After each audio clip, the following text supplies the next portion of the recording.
Good evening, everyone. I'd like to call to order this evening's West Linn-Wilsonville School Board meeting. I will pass it to Director Douglas to call roll, please. Thank you. Director Shoemaker.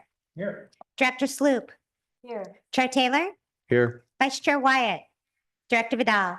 Here. Thank you. All right.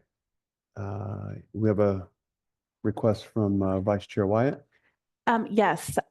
In looking at the agenda for this evening, I was just thinking about what a busy time of the year it is. And I know that there are a lot of people who are here that are really interested in especially our long-range plan draft. And so I wanted to see if I could make a motion to rearrange the agenda so we would move the Department of Operations report up on the agenda to be the first item under board business. And then immediately following that, go into public comment. And so our citizen member of the Long Range Planning Committee who's here to report out on the long range plan, as well as any parents who are here to respond to that, have a chance to participate and then hopefully get home at a little earlier hour because I know we started late. So I think my motion is to move the Department of Operations report up in the agenda to be the first item under board business, second item then being public comment, and then continuing with the remainder of the agenda. If I had a second. And do we have a second? I'll second. All right. Any questions or any concerns by any of the other board members of shifting that up to allow the LRP to give their presentation prior to public comment? Would you shifting it up to right now or after the high school? No, shifting up report? for the first item of board business versus Yeah. public comment. Got it. Thanks. So it'll be right before it. Okay, you good with that? Okay, Director Douglas? Director Shoemaker. Aye. Director Sloop. Aye. Chair Taylor. Aye. Vice Chair Wyatt. Aye. Director Vidal. Aye. Thank you. All right, thank you for that, Vice Chair White, and I will make the adjustment. And if I make a mistake when we get there, please, one of you correct me. So, all right, well, good to see everyone. Thanks for coming out. And we apologize for being a few minutes late. We have a marathon day today. We started at about 4 o'clock, had executive session, work session, and now board meeting. So we've been here for quite some time. We'll jump right into it, and we're going to get started with our district communications, and we're going to invite up from Riverside High School, Lucia Caramba.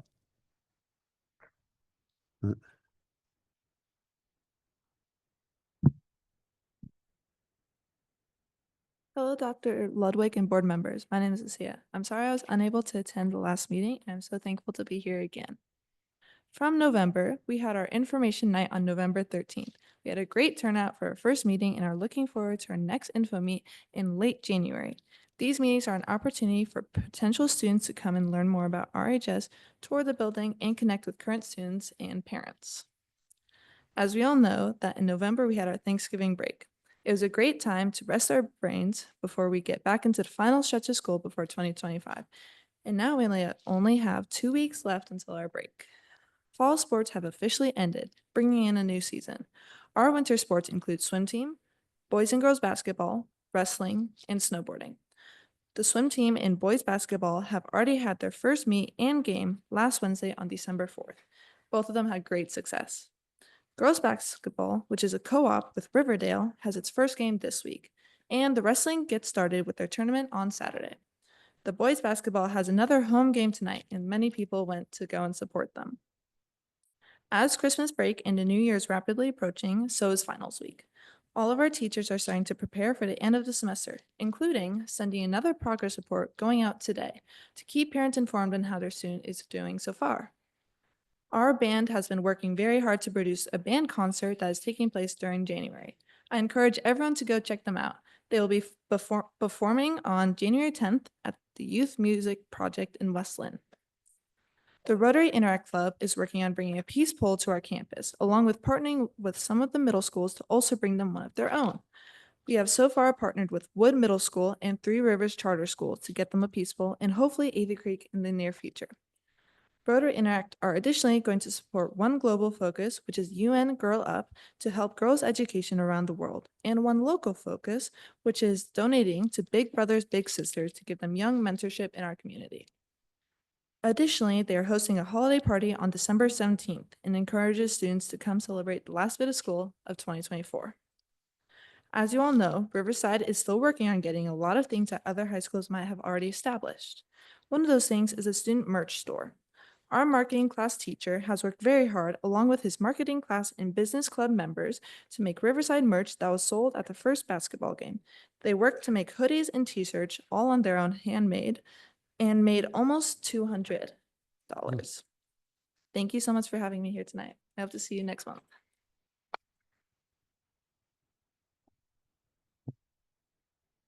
Thank you for that update.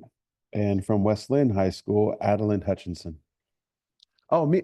Oh, okay. They wrote down the wrong name. Mia, you know what? I apologize for that. Is there something Don't different? worry on about here? it at all. Yeah, good evening, Linn-Wilsonville School Board. I also apologize for not being able to attend last month. I'm sure Adeline did do a great job filling in last month, but I'm very excited to be back with you today. So I hope you all had a very nice Thanksgiving break. Throughout the month of November, West Linn held our annual canned food drive for the West Linn Food Pantry and the Elks Club. Over the course of 3 weeks, we set a new school record by collecting 6,817 cans to donate for those in need. Our arts department has been very successful this past month. Our thespians and band came together to produce their beautiful fall musical, Cinderella. In addition, the West Linn High School Jazz Ensemble won the Three Rivers League Jazz Contest on November 19th. During the week of November 4th, our yearbook and journalism staff traveled to Philadelphia to attend the National High School Journalism Convention, attending sessions and competing in writing and design competitions. The Green and Gold yearbook, This Is Our House, won 3rd in the nation in the Best in Show contest for publications, making West Linn High School history for the highest placing yearbook. During the same week, 2 of our West Linn High School mock trial teams traveled to Chicago for their mock trial world championship. Our junior team placed 5th in the world, and our senior team placed 8th in the world. On November 21st, ASB hosted our annual Club's Got Talent competition. This competition is our own spin on the TV show America's Got Talent, where clubs can compete in a lip sync and dance for a chance to win the top prize of $500. ASB opened the show with our routine inspired by the movie Trolls. West Linn High School's Latino Student Union, Japanese Culture Club, Thespians, Asian Pacific Islander Club, Chess Club, Gender and Sexuality Alliance, and Black Student Union all performed in the competition. After seeing all the clubs perform, the students of West Linn High School became the judges of our competition and voted for their favorite performance. This was a very successful and fun event for the entire school, and some students are now saying it's their favorite ASB event. Moving to the world of athletics, I am thrilled to announce that our varsity football team won the 6A state championships against Lake Oswego on Friday, November 29th. This is our football team's 2nd time winning the state championship in the past 3 years. We are so proud of them and cannot wait to add their state championship banner to our collection in the gym. Our volleyball and girls soccer team both placed 5th in state. Our boys soccer team placed 9th in state. Our boys cross country team placed 10th in state, and Eleanor Wyatt was the only member of our girls cross country team that ran at state. She placed 22nd and was the first freshman to cross the finish line. That concludes our fall sports season, but we are very excited to cheer on our wrestling, swim, girls and boys basketball, competitive cheerleading, competitive dance, and ski snowboard teams this winter sports season. While some of these teams have yet to start their season, the ones that have started have had a lot of success. Our boys basketball team has started their season strong by winning their first home game last Friday. Our cheer team has also had a strong start to the season, taking home first place at their first competition last Saturday. On November 22nd, I and 4 other junior members of ASB attended the Three Rivers League Leadership Summit hosted by Lake Oswego. We got to hear from a guest speaker from Newburgh High School and host and attend breakout sessions to learn more about how other TRL schools hold assemblies and dances, increase their school spirit, and more. We had a great time and are looking forward to more leadership summits in the future. With that, that's all I have for you tonight. Thank you so much for having me, and I look forward to seeing you all next month.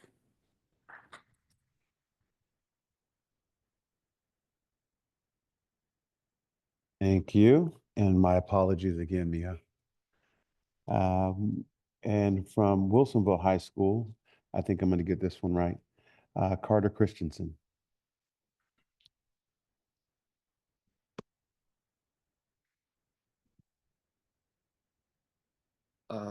Good evening, Dr. Ludwig and members of the school board. On behalf of the leadership in ASB at Wilsonville, I would like to thank you for the opportunity to speak today. My name is Carter Christensen, and I am the ASB president at Wilsonville. I apologize for not being able to meet with you all so far this year, but now that the football season is officially over, I'll be able to fulfill my duties as the ASB president. This past month has been very busy with the fall sports season coming to a close, and many Wilsonville teams found themselves looking back at a highly successful season. The volleyball team became NWAC League champs for the 7th year in a row and placed 6th in the state tournament. The boys cross country team were also NWAC champions, with Liam Wild placing 5th in the tournament state meet, and the girls side cross country team, Jaden Kite placed 2nd, along with the team also placing 2nd at the state meet. After a successful league season, the boys soccer team made it to the state semifinal match. Our girls soccer team became state champions for the 4th year in a row. They're only the 3rd team in Oregon history to accomplish this feat. Finally, to wrap up our fall sports season, our football team became back-to-back state champions. We are so proud of all of our fall sports teams and look forward to more success in this upcoming winter season. Last month, our robotics team went to the Capital City Classic in California and made it to the quarterfinal match. They enjoyed the time to collaborate with teams from across the country and felt like it was a great learning experience. While this isn't the primary season, it was a great opportunity to connect with other teams. After months of preparation, our theater department's fall musical, Anastasia, had 2 very successful weekends. In collaboration with our orchestra and band, they held 6 fantastic performances that were enjoyed by the entire Wilsonville community. Every night, people filled the Performing Arts Center and came out smiling and joyous. Students who participated in the show said it was tons of fun and a great production. Before students went off to fall break, our Kids Making Mural Club hosted their annual holiday bazaar on November 23rd. With over 120 local vendors filling our school gym, people from around the community enjoyed the festivities. Students volunteered from Wilsonville High School clubs, helped run craft tables, and helped the event run smoothly. Funds from the bazaar will fund children at OHSU's Dornbecker's Children's Hospital. This year, our Leadership 2 class is partnering with Snitcher Cares to create a non-for-profit right here in the high school. For every $1 we raise, they match 10 times up to $77,500. Last month, we came together as a class and decided to focus our non-for-profit care on assisting K-12 students in the Portland metro area. To help start our fundraising mission, we help a highly successful hot cocoa stand at the Holidays Bazaar. We look forward to more of the grant-making process and fundraising in the coming months. In December, Leadership 2 is also organizing a December drive with Blooming Boutique. We will be collecting new clothes, books, and personal care items in life classes this month. This month, we are also celebrating our music departments with band, orchestra, and choir dual performances on December 17th, 18th, and 19th.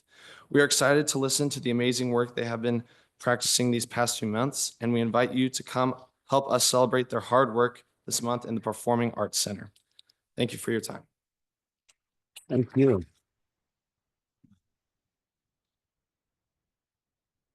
I guess every time I hear all 3 of you speak, I feel like I'm not doing enough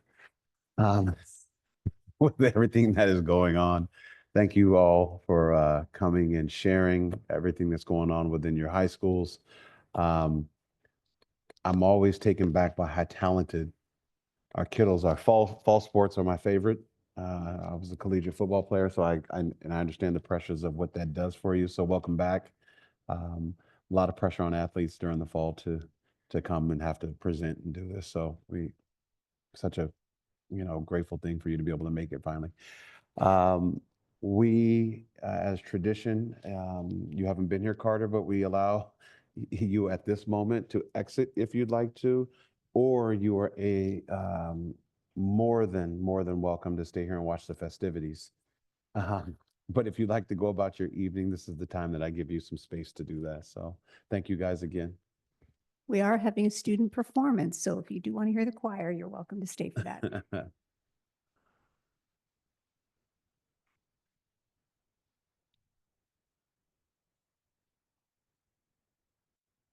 All right. That will move us right into recognitions, and I'm going to pass it to you, Dr. Ludwig. Thank you. As I mentioned earlier this evening, Dr. Spencer Imes is presenting at a conference in Colorado. So would love to be here to introduce this group, but in her stead, I've asked if Principal Kelly Schmidt would just say a few words about our high school choral programs and then introduce the group that you have presenting to you this evening. Absolutely. Good evening. Both or all of our high schools have. Let me just pull that. So all three of our high schools have robust music programs. West Linn and Wilsonville High School both have choir programs that have performance groups. And so the West Linn High School group is going to be performing for a group next week. And tonight we have the Wilsonville Sold Out a cappella choir here. Their director, Karen Bohart, was unable to be with us with a little bit of a later start tonight.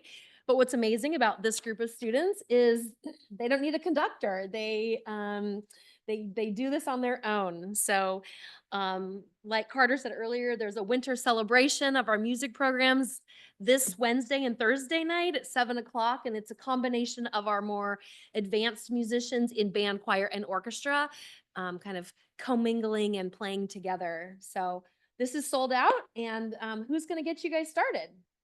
Okay, great.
Down to the bottom, take me down, down to the bottom, to the bottom, to the bottom, down to the bottom, take me down, baby, I need love. I need love. I need to know that I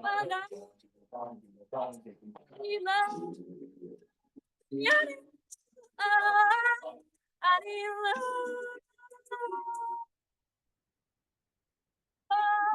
Take me down, everybody down. Take me down, down to the bottom. Take me down, everybody down. Take me down, down to the bottom. To the bottom, to the bottom, to the bottom, down to the bottom, take me down. Baby, I need help. I need to dance.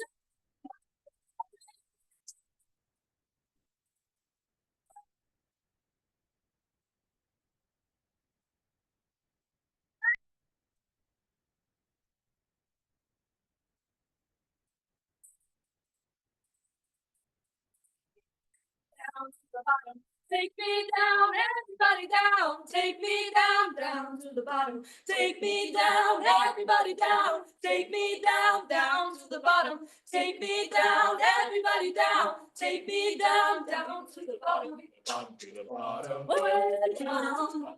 Down. Way down.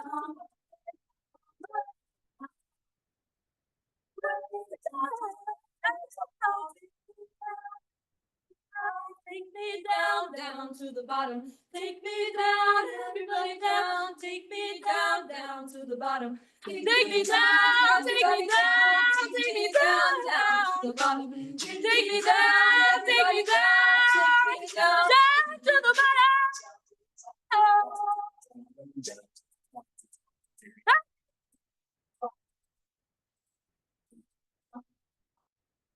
Take me down, everybody down. Take me down.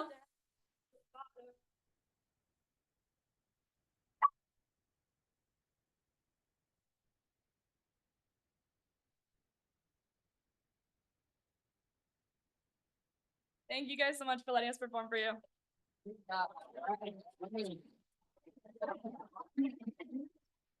What, before you leave? Wait, Before you come leave- back wait, in, wait, come wait, back in, wait. come back in.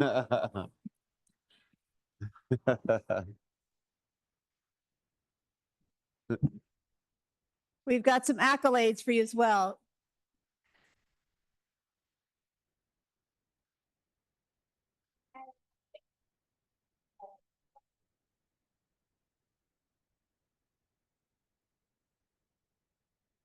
We'd like to just say a few words if you can stick around for a moment. Okay.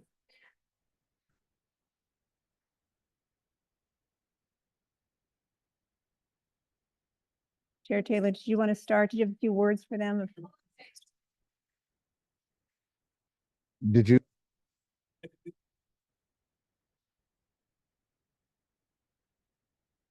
We just want to be able to thank you. So come on back in the room. We've just got a couple words for you. Don't slip away too close. We know that you've got school and homework, but a couple of words. Chair Taylor, did you want to start? Oh, yeah.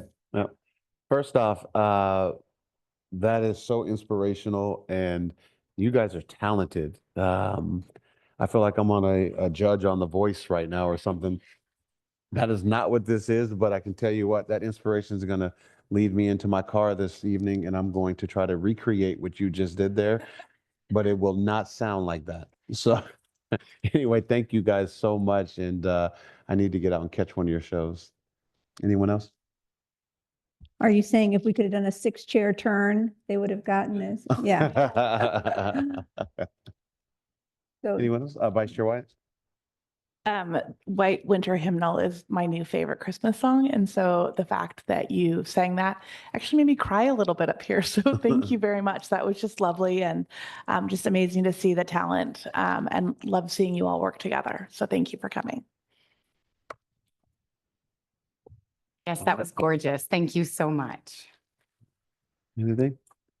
Yes, thank you. Your teamwork was incredible, and I found myself tapping my foot underneath the desk because it was just hard not to engage with you guys. So well done. Very inspirational. I just want to recognize that I know how much work goes into that. And, congratulations on helping us see how much that effort pays off. So thank you. And Dr. Ludwig? And then just lastly, as your school superintendent, you are remarkable. Thank you for being so amazing, sharing that gift with us. I think singing in a choir is an incredibly selfless act of talent because you're not really just about yourself, you're about the whole group sounding great. And the way you would kind of look at each other, let people have different moments to shine, but really think about the totality of what you were conveying. The ear that you had to really tune to listening to each other is remarkable. I wish you all the best. I know you've got competitions during the year and can't wait to hear you more often. And good luck with your choral ensembles this week. And again, thank you for staying late on a school night and sharing your talent with us. We appreciate you so much. Way to go, sold out. Woo!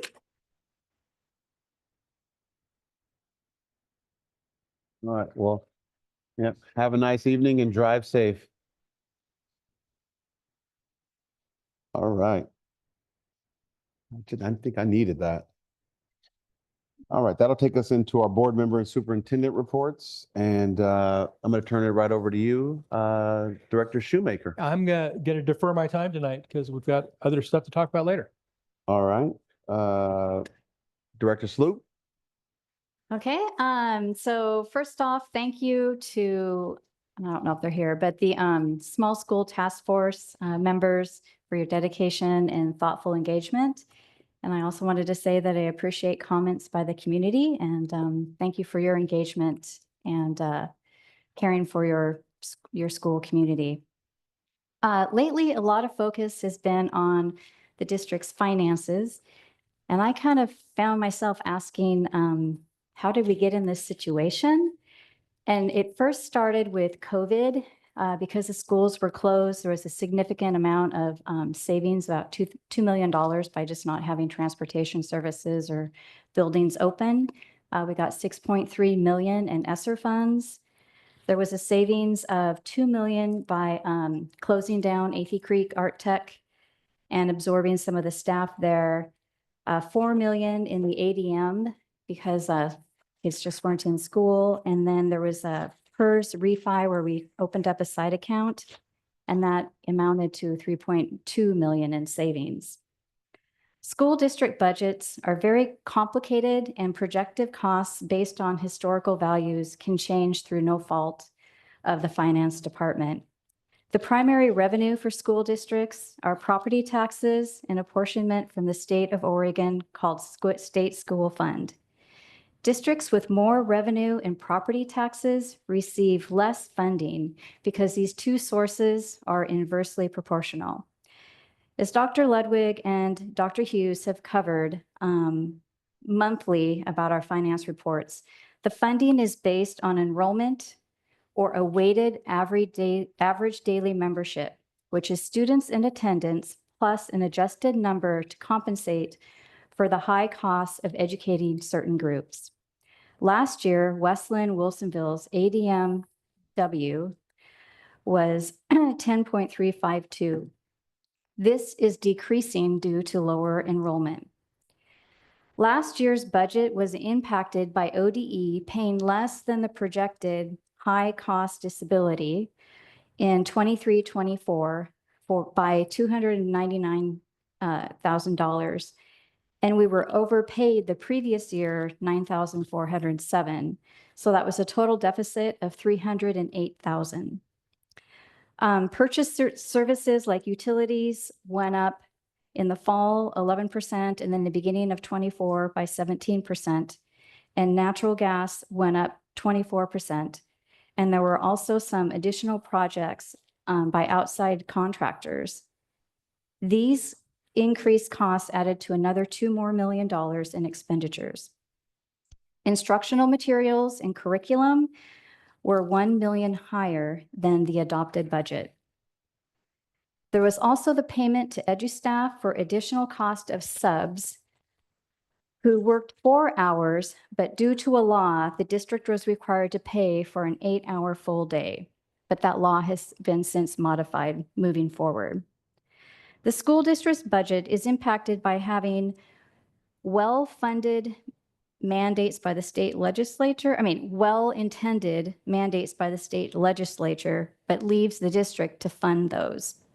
Senate Bill 489 provides employment compensation for staff who work 50% in a non-professional role, that they will receive unemployment compensation during breaks and summers, even though they have a job to come back to. Currently, because there isn't any historical value, it is estimated to be $1.6 million expense to our district. Public entities, which include school districts, cover 100% of the unemployment benefits. Another is a well-intended mandate and a one-time bonus, they call it stipend, to special education employees. The district is responsible for 40% of every dollar received in our district to cover the payroll costs. This legislation is funding $8.9 million to be divided amongst the 197 school districts. The substitutes are hired to cover staff on paid family medical leave. This is another unfunded mandate. Also, as I've mentioned before, that all school districts have to update their lighting to LED, which is an additional cost. Director Vidal and myself are involved in legislative advocacy to advocate through messaging to state lawmakers on behalf of the school districts. We will be working with OSBA, our superintendent, and other school board directors to advocate for changes for funding. One example would be advocating for changes in the high-cost disability funding. I look forward to working with Director Vidal in advocating for our schools.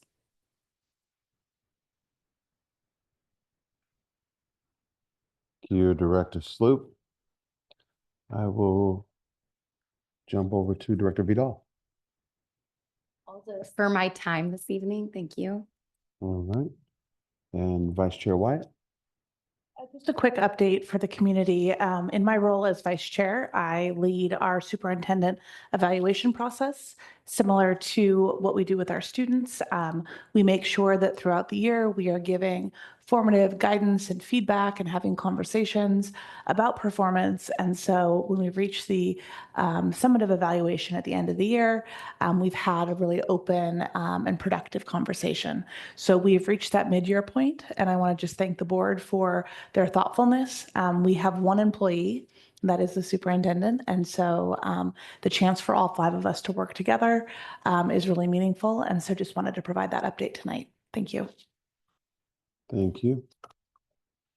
And I will defer my time also so that we can get on to other business and hear from other folks. And just so for the record, I've got us all caught up and we're ahead of schedule now. So we were once behind, but we are now ahead of schedule. All right. And so in the beginning, we had I'm sorry. Dr. Ludwig, before I move on, I have a bad habit of doing that. Please. I was hesitant because you were on a winning streak, and I thought if I go now, then it might put you behind. A little bit of pressure. Thank you. Go to the next slide.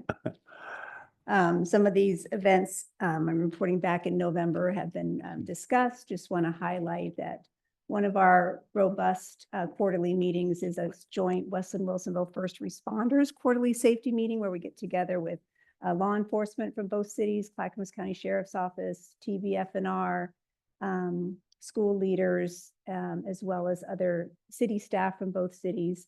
And together we go through safety scenarios and talk about how we would proceed should certain events happen. It's a way of tightening up our responses, also getting to know each other as first faces on the scene. So they're important quarterly meetings, and we find them to be incredibly valuable. So I want to thank a couple of board members who were able to attend this last one.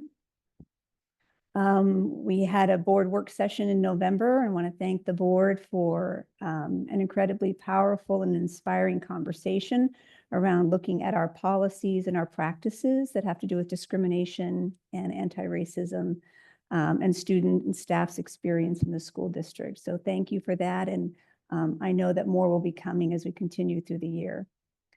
Heard about those state champions. Want to congratulate our football teams. Last month, I was able to highlight our volleyball and cross country and soccer teams, and we were just waiting for the playoffs later in November to highlight this group.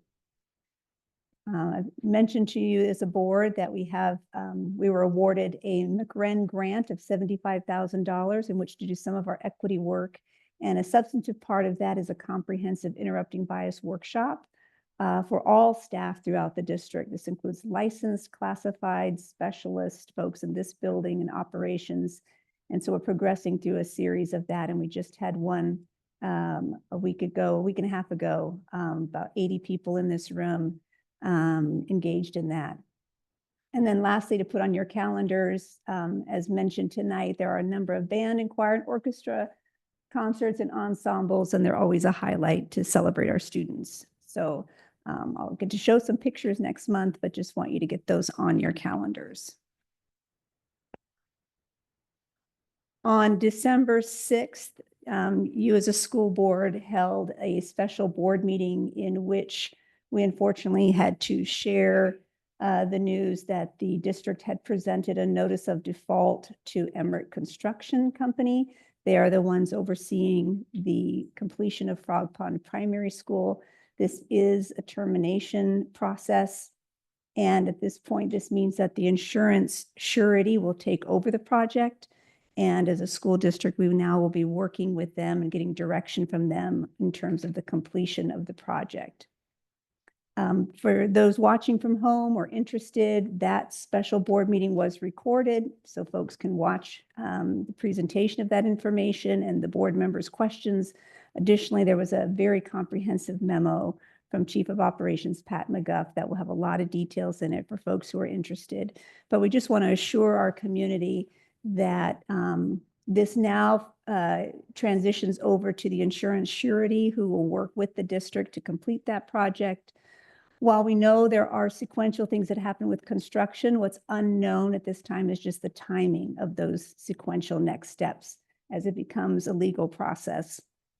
So for that reason, we've had to make the difficult decision of, and you as a board made the difficult decision to then delay the opening of Frog Pond. We just don't have the confidence, given this new situation that we're in, about a fall opening. Again, while there's a lot going on in the district at all different levels, curriculum and long-range plan and processes, sometimes the timing of one thing happens around the same timing of another. That does not mean that they are connected. Of course, we're one school district, so there's the same people working on a lot of different aspects of the work. But just again, want to clarify if there's misunderstandings in social media or out there, that the project of Frog Pond in Wilsonville is not connected to the small schools task force and the work they were doing in West Linn. Happening around the same time, yes, we're one school district, but two different parts of the district and some different work there. Next. Each month I've committed to giving you an update, and so has also Director Shoemaker, who's deferred his time this evening, but just want to share with you that the Small Schools Task Force has completed all of their community engagement forums. They had 6 of those. Also, there were online survey forms. That online form is closing, I believe, this evening. And now in November, the Small Schools Task Force spent some time in their meetings assembling that feedback that was concluded. It now moves to a findings report that will be presented to the Long Range Planning Committee on December 18th. So last week, the Small Schools Task Force participated in their last collective meeting together. I do want to note to you as a board, as you are aware, and there was media information about this. There was a grievance filed about the Small Schools Task Force and about them meeting and whether they should have been subject to open public meetings laws. Our consultation with legal counsel, we believe strong footing that this is not a decision-making group, nor were they a recommendation group. They were a task force bringing forward findings from the community to the Long Range Planning Committee. Nevertheless, the Small Schools Task Force did decide at their last meeting to conclude their work with the last meeting and present their findings at this time, and that no future meetings are needed for them to do that. So they have completed their last meeting, and now we look forward to their findings report to be presented on December 18th. So from there, likely you'll, now that that group has concluded its task and its work, you will likely now start to hear Long Range Planning Committee updates from me each month. As we see here, they will receive the findings report on December 18th, and then they will be putting together a presentation for the school board on January 13th. That's not a meeting where you are making any decisions as a board. You're just receiving information from the Long Range Planning Committee at that time. The Long Range Planning Committee is established to be an advisory group to the board. So if there are any recommendations that they decide they would like to present to you, that would be the meeting that they would bring those forward. They haven't gotten to that point yet in their deliberations, but just want to prepare you as a board that they could be bringing forward some recommended options. Next. I want to thank Director Sloop and Director Vidal for stepping up around some statewide advocacy work that school boards across Oregon are working collectively towards. A few high-profile items in terms of information to legislators, along with school district leaders and administrators, as well as different association groups. Since I last reported to you here at a board meeting, the governor has proposed a budget for K-12 schools for the next biennium. That would be for the years 2025 through 2027. That proposed budget is $11.36 billion for the state school fund. And then in addition to that, $127 million towards early literacy and $78.5 million towards summer learning. Now, it's important to note this is the governor's proposal. It becomes what's considered a starting point, and then legislators have opportunity to discuss that. But it's the Ways and Means Committee that will make that formal, and they could either go with that proposed amount or they could have a different number in mind.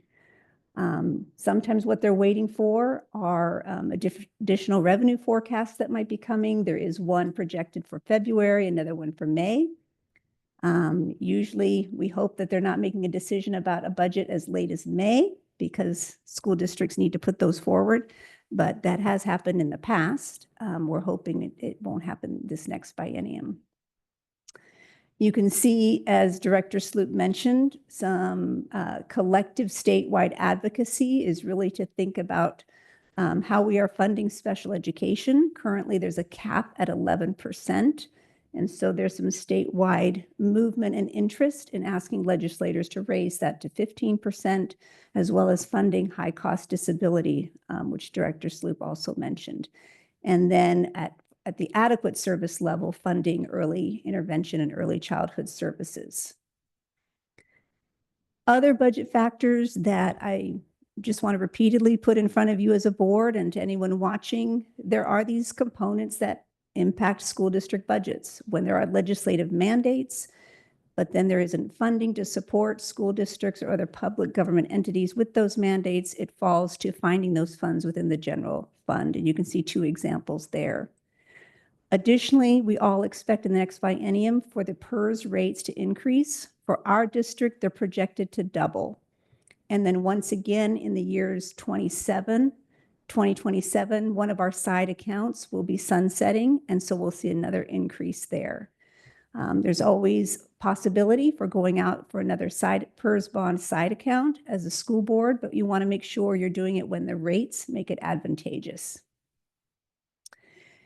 And then whether it's payroll benefits or liability goods and services increases, often those, as Director Sloop mentioned several examples, increase each biennium at a greater percentage than what we get in our roll-up from the state school fund. So at this point, I am sharing with you as a board, as I did in the superintendent's message in the last budget, that while we made some cuts going into this year, we will make some cuts also going into next year. Number one, by virtue of enrollment decline, but also second, based on those budget factors that are listed there. How large of a budget cut? It's preliminary right now. It's premature right now to put a number to that. We are watching very closely. And as we turn the calendar into January and February, we'll be able to hone in more clearly on a number that we will share with you as a board. Of course, we'll go through a budget committee process, but also we'll go through processes so that the organization, staff also are aware where those reductions will be. And that concludes my report for the evening. All right, thank you, Dr. Ludwig. We are only 1 minute behind, so you did a good job. And that will take us into the consent agenda. And this does require board action. We approve the consent agenda. Do I have a second? I second that. All right. Director Douglas, please call the vote. Thank you. Director Shoemaker, Yes. Director Sloop, Aye. Chair Taylor, Aye. Vice Chair Wyatt, Aye. Director Vidal. Aye. Thank you. Now it's official. We're going to get into board business, and we had an agenda adjustment. So we are going to move the Department of Operations up to present in this moment, and we're going to hand it over to Mr. Pat McGuff. Thank you, Director Taylor. While my name is on the top of this, I am going to turn this over to Mr. Douglas, as he has been leading this portion of the update to the long-range plan. All right, thank you. Welcome, Remo. Good to see you again. Likewise, thank you. And I'm actually, again, going to quickly pass it off. They'll be available for questions. So from our long-range planning committee, Mr. David Rallis is here as a representative for the committee to present the draft updated plan to the board.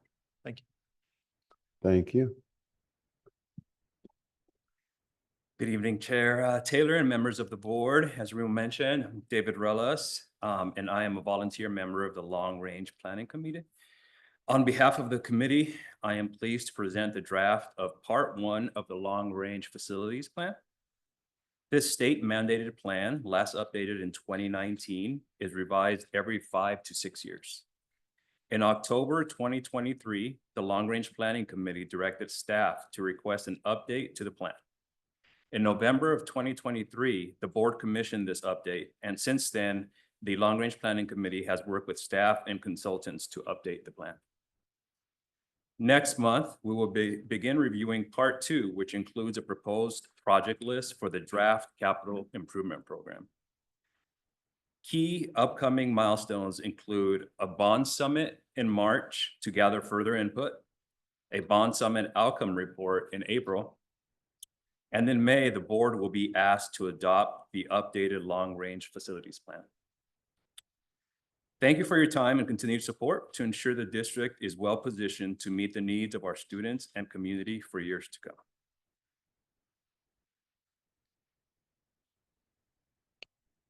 Right.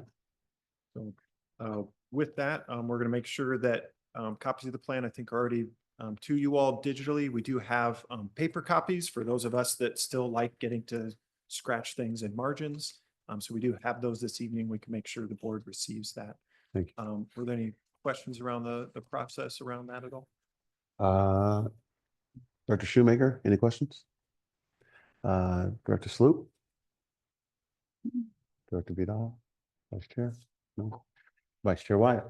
I just want to thank Mr. Ruelas and the full Long Range Planning Committee. I had the chance to be the liaison for 2 years before Director Shoemaker took it over.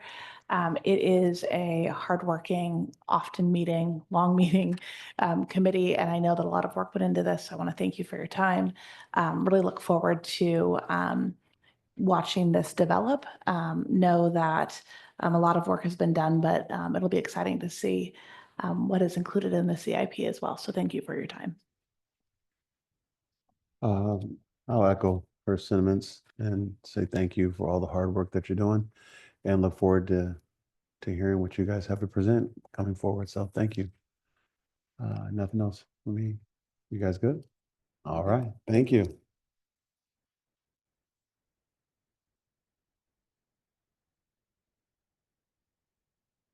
All right.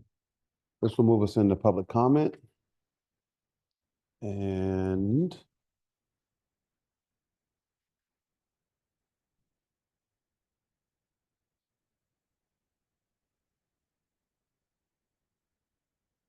it looks like we have a short list for the first session.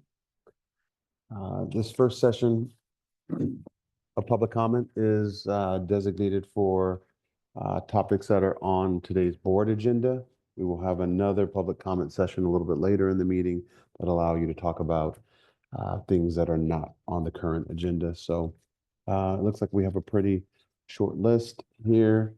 And just a quick reminder, this is the time for you as a community to address the board. We will not respond back. It's just our opportunity to listen. If you would like to have us respond to any of your comments or whatnot, please send us an email and we will get back to you as soon as we can. If you didn't get a chance to sign up for this first session, please let me know. I would be more than happy to allow you to do that now before we get started. Is there anyone who may have missed? Okay, we're good there. This is not an opportunity for you to address an audience outside of the room, so please use it as an opportunity to communicate with us. We ask that you don't cheer, boo, clap, all the other stuff, and let everyone have their opportunity to speak freely.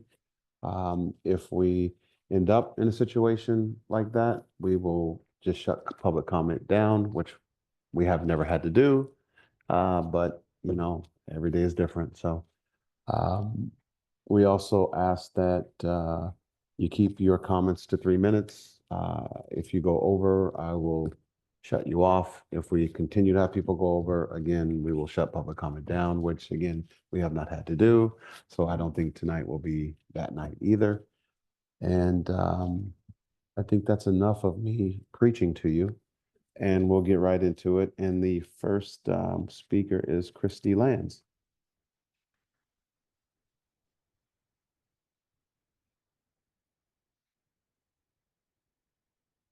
Tonight, the Long Range Planning Committee presented part 1 of their plan focused on district programs.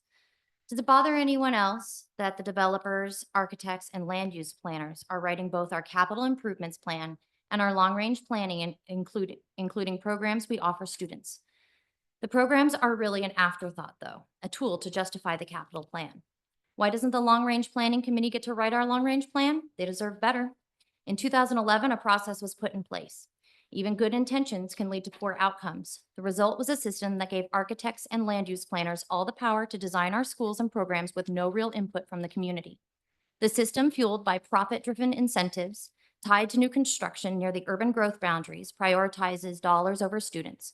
Reimbursement districts established in these areas funnel money from capital funds back to the district. The revenue is hard to track and can be used for purposes beyond the bond's original intent. It's no coincidence that while our established schools are neglected, large, costly new projects dominate the bond agenda. April 2010 meeting minutes say, given the priority for new school projects, only the most pressing issues in the deferred maintenance list are addressed. One exception is the ongoing renovation of the district administration building, because of course it is. But what do these priorities achieve? If big fancy new schools are supposed to benefit students, why are they failing so dramatically? Research shows that small neighborhood schools like Bolton deliver superior academic and social outcomes. And this isn't just a theory, it's hard data. Bolton is the top performing primary school academically and scored the highest on the Panorama survey, measuring happiness and a sense of belonging. Yet here we are considering closures instead of reinvestment. If happiness and academic excellence aren't your priorities, then what is? Bolton was designed to be a small community hub, fostering early learning and achievement. And we can prove it. In March 2004 board meeting minutes, it was noted that Bolton would eventually serve 270 to 280 students. We need to address the long history of unmet commitments to our schools, particularly in Bolton. Promises made in the 1997, 2002, 2008, 2014, and 2019 bonds remain unfulfilled. Repairs and upgrades were funded but never completed, or worst, relisted across multiple bonds. Many of these projects have been deferred for decades. This is more than a breach of trust. It could be a legal breach of the bond language. Closing Bolton without fulfilling these commitments may require the district to return these funds to the community. As Bolton Neighborhood President Susan Lodge said in 2001, when calling the previous bond a bait and switch, now we find out you spend all this money on the high school, which I'm sure is very nice, but what about the money that was promised to Bolton? I, for one, will be very wary when it comes to vote for the next bond. I urge the board to reconsider the process that led us here. We need a larger, more diverse long-range planning committee that includes teachers, principals, students, and visits every school before recommendations are made. The bond oversight committee should be separate and visit schools after completion for accountability. And a bond development committee should be created to ensure students stay at the center of our long-range plans. Thank you. All right. Melissa Maluski? All right. Good evening, everyone. I'm a parent at Stafford, and I wanted to talk today a little bit about the long-range plan, both from 2019 and from 2024 that is currently being drafted. So about a week before school started this year, we got an email saying that the Chinese Mandarin program at Stafford would no longer be able to operate. And my understanding that all the other primary schools in the district had a similar experience where, except for immersion programs, there are no longer language programs operating at the primary school level in our district. My understanding, I'm a new parent this year, but I have heard amazing things about the Makerspace program, which my understanding is has also operated up until this year. But what I find interesting is that in the 2019 long-range plan, it called out both of these programs as crucial parts of the district's education program for primary schools. So having world languages for every primary school student and having Makerspace. There was multiple pages, in fact, in the 2019 long-range plan that is supposed to guide our district about how important these were. And I've noted, I was very happy to see that the new draft also includes that says that language programs will be available for every primary school student, and also talks about Makerspace being available for every primary student. So in the new long-range planning plan, the draft on page 15, it says all students in West Linn-Wilsonville are engaged in the world language program. All primary school children learn Mandarin or Spanish. And it also says on page 20, there are spaces adjacent or within each school library that are used as Makerspace. Makerspace is incorporated at all levels. So my request to all of you, we are very sad at Stafford to have lost our Mandarin program, and I'm very sad about the Makerspace. And I'm happy to see that this is part of the upcoming draft. And I would ask that as you look at this draft, that you would consider the importance of language at the primary school level. It's been very important to the community. And if it's possible to prioritize bringing that back and keeping that as a crucial part of our primary school experience. Thank you.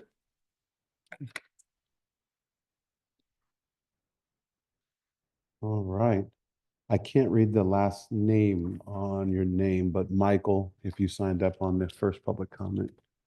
Oh, Every board meeting, I mess your name up, don't I? What is the proper way to say it? My first or my last name? Your first and your last name. First is Michal Oh, Lord. and last name is Rosenheimer.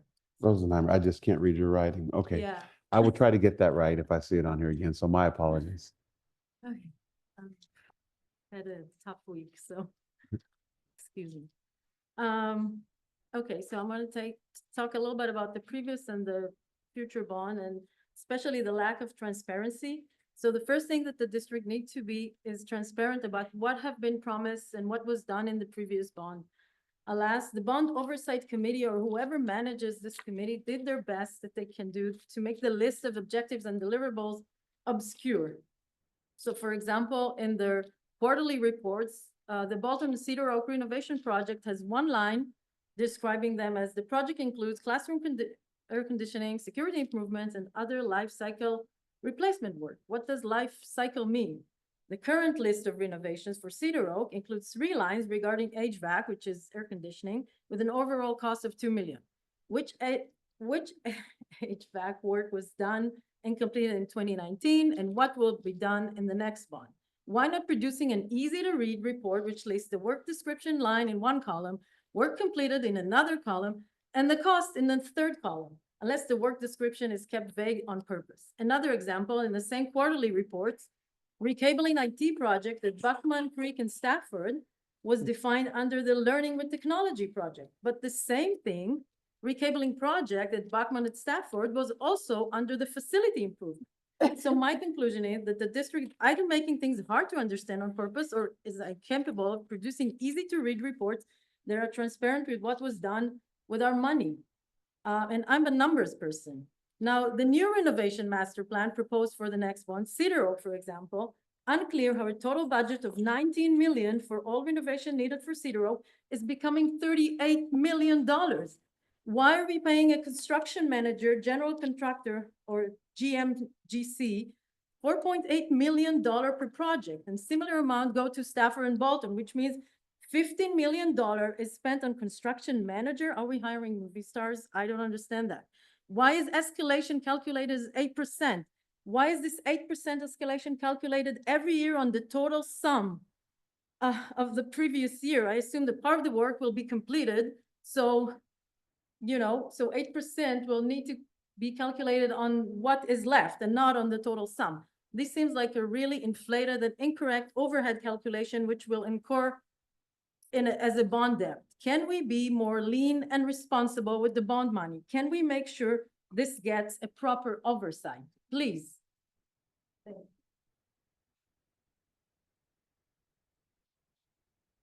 Okay.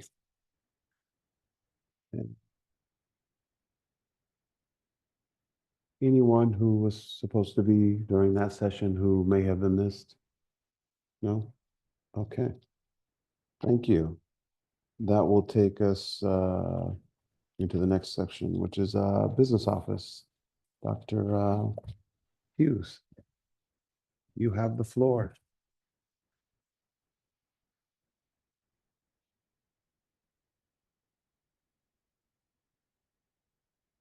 Good evening, school board member. It's so nice to see you. So in this month general fund financial report, the business office have 3 updates that we would like to share with you. Under the revenue, you will see that the interest earned on the investment.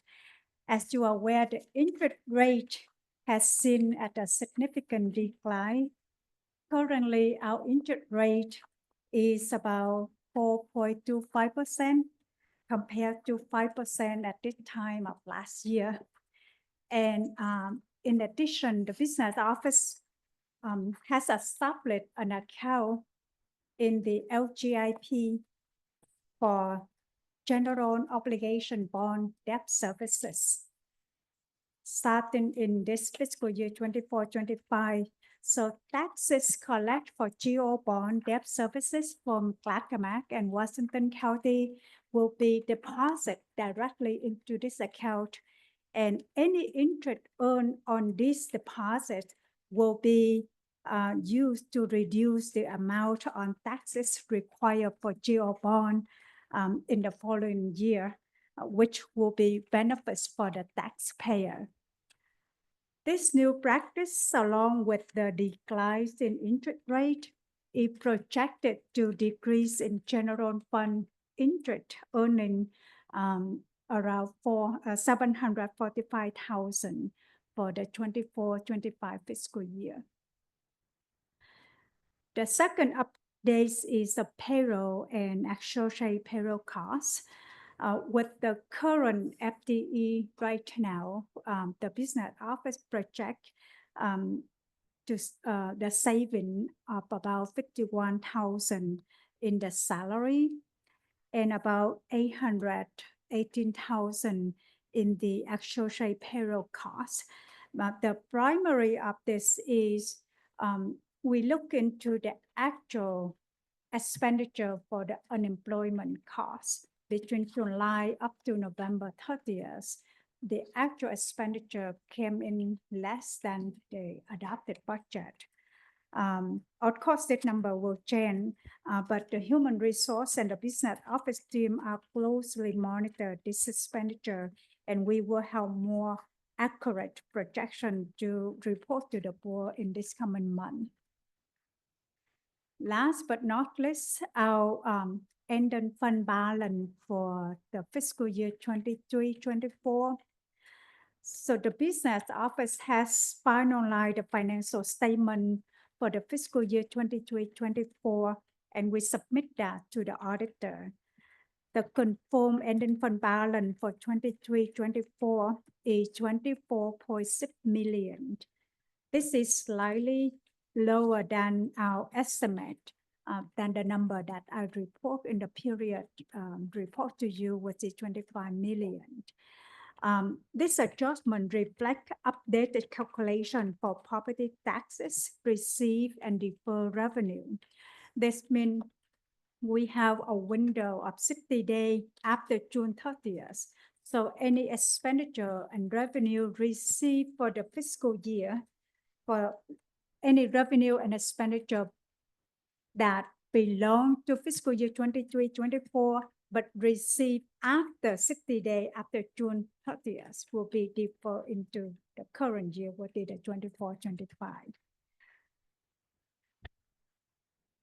So by having the ending fund balance for 23-24, we use that ending fund balance to have the estimate ending fund balance for fiscal year 24-25, which is about 10.3 million, and that is 7.5% of the total projected revenue. So please keep in mind that this estimate ending fund balance for fiscal year 24-25 continue to fluctuate based on the timing the district revenue and expenditure from now until June 30th. So before I proceed into other updates, I would like to stop and see if you have any question for me regarding to this updates. Vice Chair Wyatt? Could you remind us what the recommended percentage is for ending fund balance based on the Government Finance Officers Association? Yes, according to the GFOA and the school, Oregon School Board, it will be 16% of the total general fund revenue or 1 month. So like for example, in our report here, the total expenditure that we have is, yes, I don't see that far. So our total expenditure is 151.8 million. So that 1 month of that will be divided by 12, and then equal to 1 month of the reserve. All right. Any other questions? I have a question for you. What role does the investment manager play in the interest rate forecast for the GO bond? 'Cause that seems like a 32% reduction in interest earnings in a declining interest rate market. So what role do they play in assisting you in your budget forecast, either throughout the year or at the beginning of the year? You mean the role of the investment company? Right, for the GO bond, as far as helping to forecast the interest earnings. Yes, so in the past practice, what we have is when we collect the tax for GO bond debt services, that's combined with the account of the general fund. It grow interest together. But for this year, we separate that. The GO bond debt services have its own account. So whenever the tax collect from the county come to the district, we allocate that money belong to the GO bond to that account. We don't combine the general fund and the GO bond debt services money together. So therefore, the 745,000 that reduced from the general fund will embed it into, if the interest growing, will go into that GO bond debt services. And that any interest earned on that account will help reduce the tax rates for the taxpayer in the following year. Okay. Yeah. And I might add that a vast majority of our funds that go into the LGIP, which is the, it's a statewide pool of investment. Right. That rate then it's what everybody else gets. So it's not something that we just invest privately on our own. It goes into that long-term growth investment pool that all the districts in the state can put 85% of their funds into. So we wouldn't have an investment planner setting that. We're just subject to whatever that rate is in that pool. So when that rate in that pool fluctuates, everybody in the state's investment earnings fluctuate. So there's two things happening here. One is the reflection of that, which is lower. Right. So it's not something that we're independently going out and investing. It's in that pool. Right. And then the second is this new practice of not being able to take the interest earnings on the GO bond and applying it in our general fund. We now have to set it aside and give it back to taxpayers. That's what also is in that 745. So there's two things happening. So I understand that part, I guess. Yeah. There is a manager to that actual fund. And so if there is going to be an interest rate reduction, I'm saying, or there's always a forward-looking statement on any fund that is being managed by an advisor or manager or fund manager. So I'm just saying at the beginning of the year, knowing that they're going to be the recipient of these different sets of funds, are they playing a role in assisting to let you know what type of rate you're going to earn? Then that may influence what you forecast so that we don't have a 32% reduction or forecast that, you know what I mean? So I'm just trying to figure out, do they have a role or do they give a forward-looking statement to you when you do this forecast that says, oh no, I need to make an adjustment because the bond manager or the fund manager is telling me that rates are more than likely to decrease. So you should plan on not getting 5.5, but it's going to be a blended margin of 4.75, right? Yes. So I don't know if they give you that information is what I'm trying to find out. No, that is, they give us the general information, but they not work for the district and they're not in the position to tell the district the rate to you when we build a budget together. So when we put the budget together, we base on the history. So look at the COVID when we have 0 interest rate or even a loss in investment. And then for the last 2 or 3 years after COVID, the interest rates become skyrocket, 5% and more. So without create a separate account for the GO bond, when we do the estimate for the budget in 24-25, the number that estimate there is in the considerable. It's a focus on a 4% interest rate. But because we separate the account, so that's why the interest earned will be declined in the general fund, and then hopefully you will see the interest earned on that GO bond account.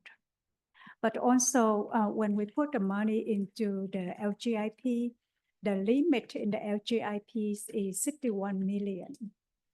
And if we have more than 61 million, we have to invest outside of the LGIP, because the LGIP, see the Oregon Treasury, it takes into all of the funding, not only school district, but the city, the county, and community college.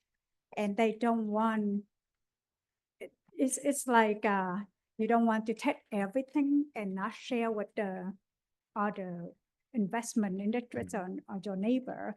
So therefore, the limit, every year they have a limit. Last year, 59 million, and this year go up to 61 million.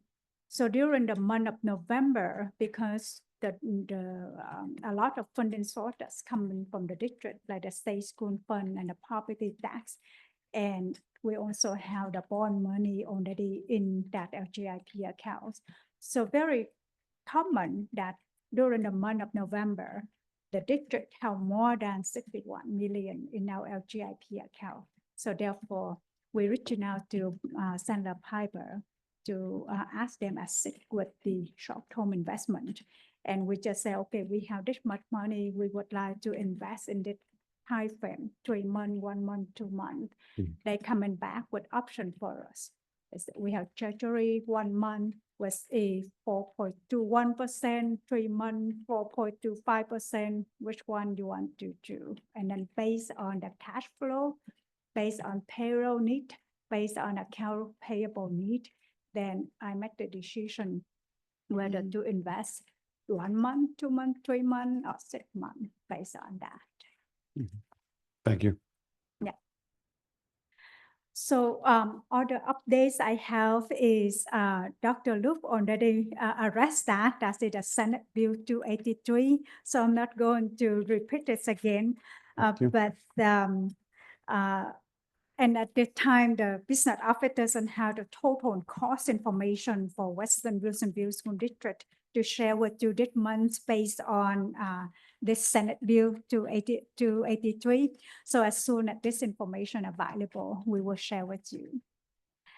Last but not least is the next slide. Is we are very proud to share that the district have received the certificate for excellence in financial report from GFOA. Receiving certificate for excellence in financial report is a significant recognition. Recognize our commitment to transparency, accountability, and strong financial management. It builds public trust by showing we're responsible to manage public funds and follow the highest standard in financial reporting. This will strengthen our credibility with external partner, help secure better funding opportunity, and support informed decision making. It reflects our dedication to ensuring every dollar is used effectively to support student success and district priority. So we're very proud and happy to receive this. And this is every year, every year for us. So that's all we have from the business office. All right, thank you.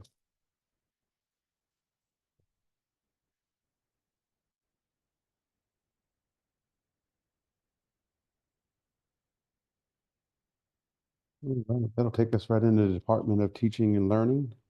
Dr. Swayson. Yes, as you're aware, there are a number of reports that are given to the school board every year. And those reports are given to make sure that there's a public update of information and that it's done in a community meeting.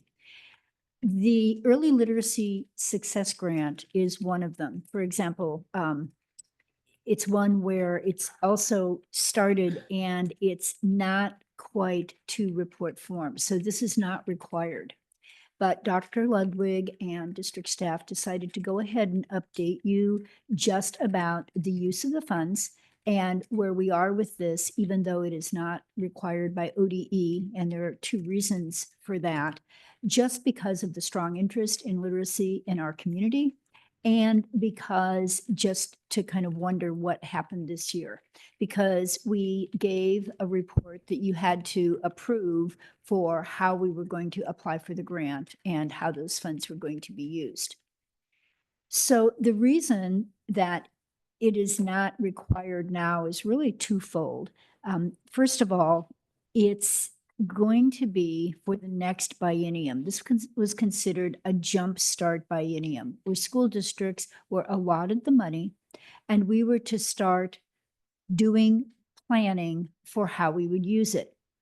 We have had to submit quarterly reports financially, and we just completed in November a complete report about participation, about rates of use in the areas where the grant is funded. However, it's in this next biennium that we will have to have outcome goals. As you may recall, Dr. Jennifer Spencer Iams gave the integrated grant plan last month, and that has outcome goals that are set. We are now to set those goals for the parts of the grant in this next biennium, and then we'll report annually. But the second part is, it is very likely that this will be folded into the reporting for the integrated plan. Oregon is making an effort to not have all these separate grant reports, but to have an integrated plan.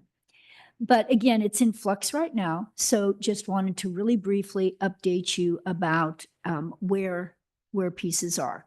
Again, the district did submit by November 30th, the expenditures to date, and I will let you know those, the inventory of materials that we are using for teaching literacy in our school district, and that implementation, and I will give you some figures for that as well.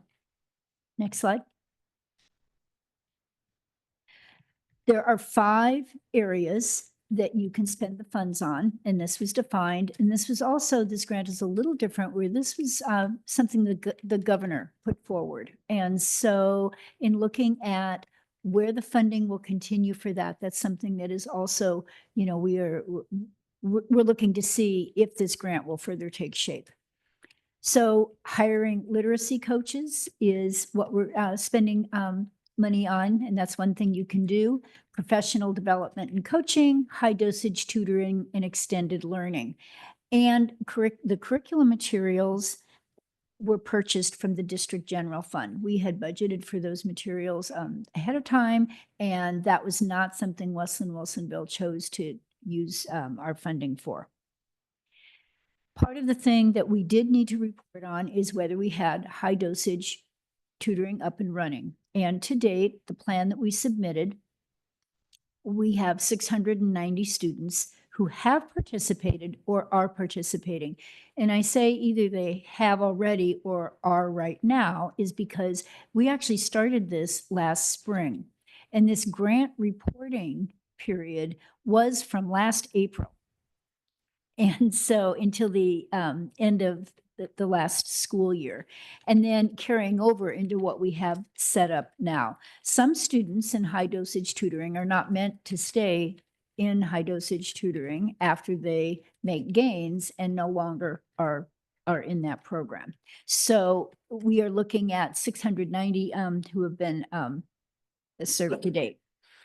And in extended learning, we had 308 students participate. And in this area, because we had NWEA MAP scores from last school year and from this fall, we are able to say that 176 of them have made progress in literacy of those students who participated. We will be using NWEA MAP and Ames Web data for high dosage tutoring. But again, it's the interval reporting period where we will be able to give an accurate reporting of progress, but it was not required at this time. Next slide.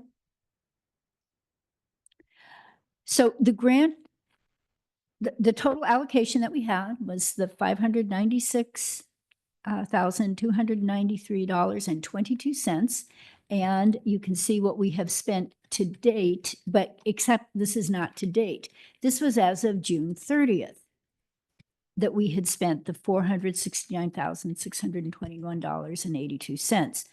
Now, when I said that we had used some of the funding for hiring literacy coaches, the balance of that is being spent because those coaches are back and have salaries this year, and then it rolls into this year's expenditures. But there have been many questions about funds being left, and so we wanted to be really clear that sometimes the reporting periods don't always match up, and that's the case here.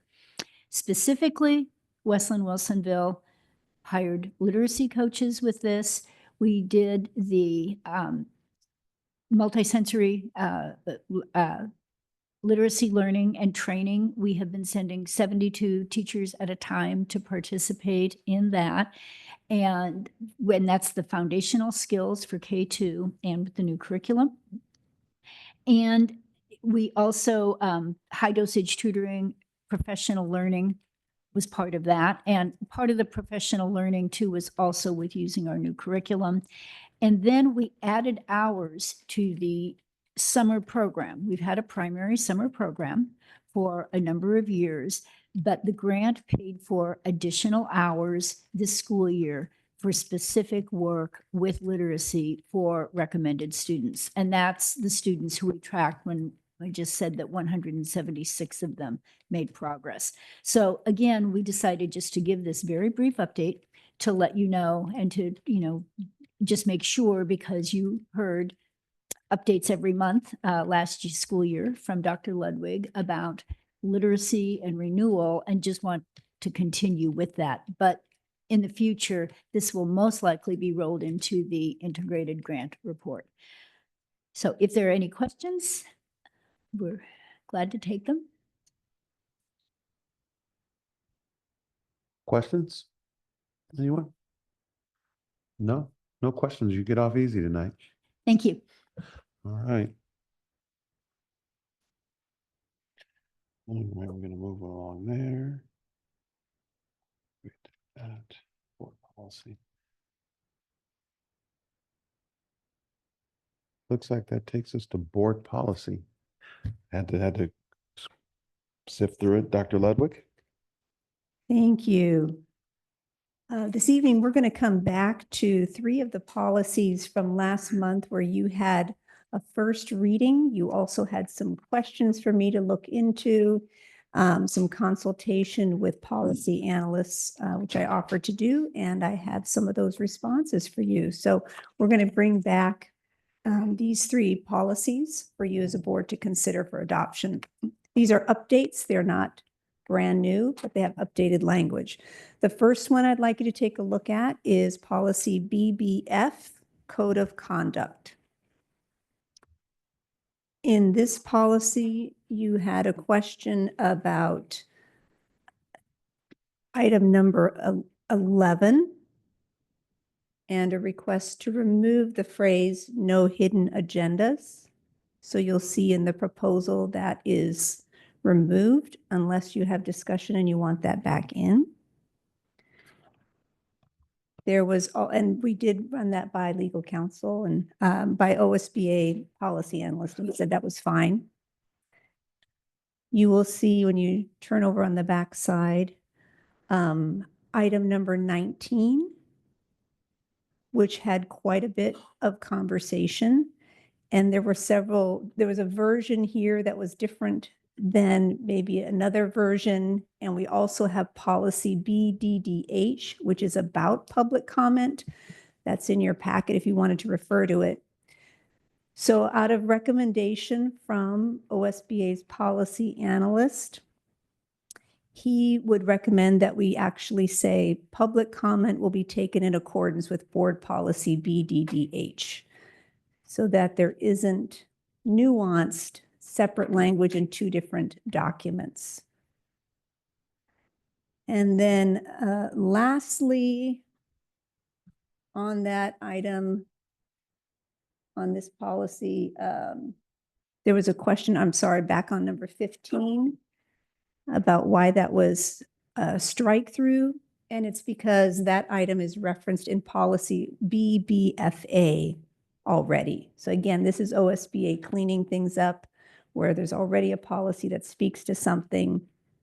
They're just trying to keep things consistent. And I believe in terms of that policy, those were the only questions that you had.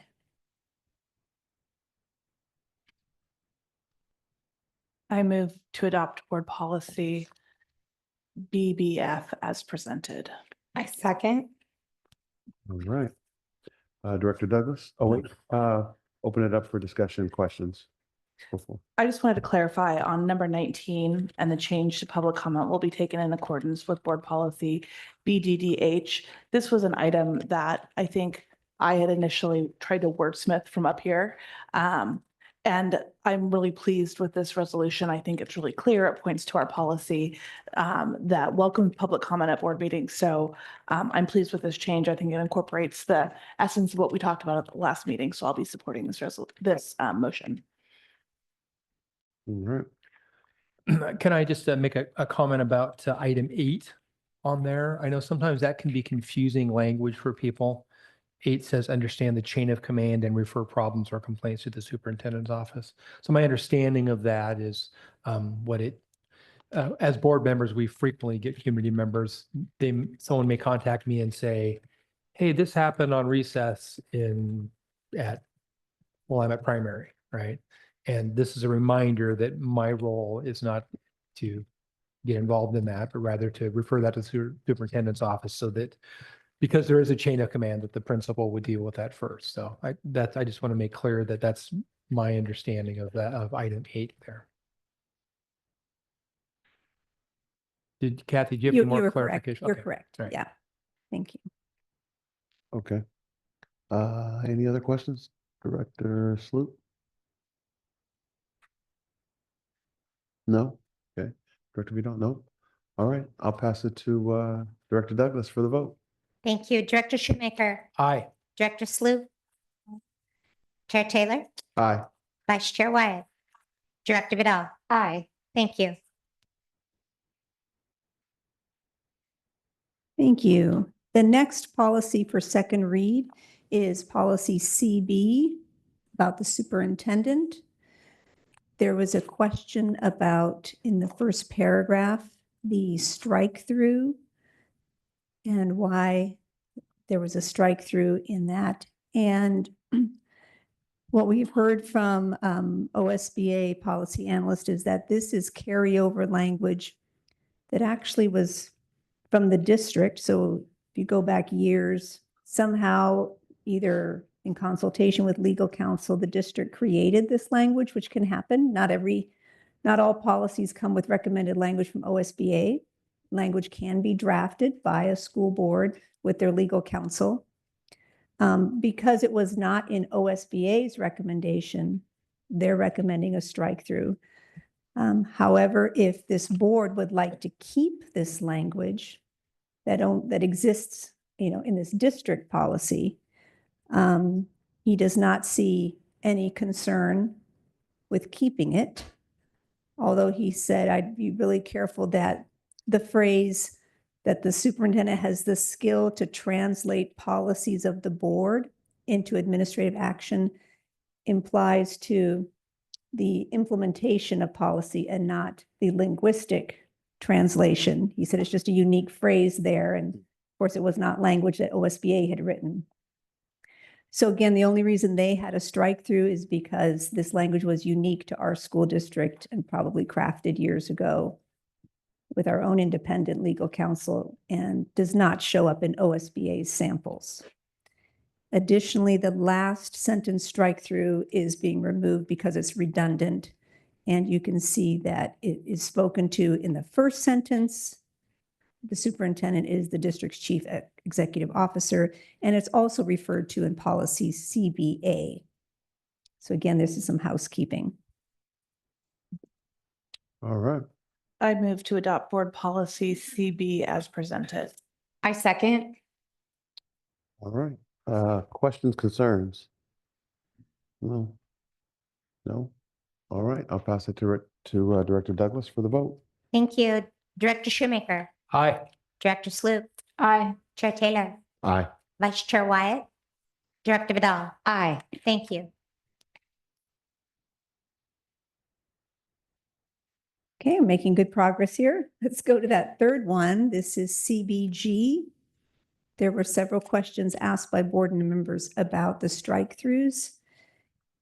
The first sentence strike-through is, again, it's a redundant. We just passed policy CB, so that should look familiar. It already speaks to the superintendent as the chief executive officer, so there's some housekeeping. In terms of that second long couple of sentence lines there that are strike-through in the first paragraph, again, that's language OSBA did not craft. It's unique to the district. And so that was why they had a strike through. It's just not in their updates because they don't have that same language.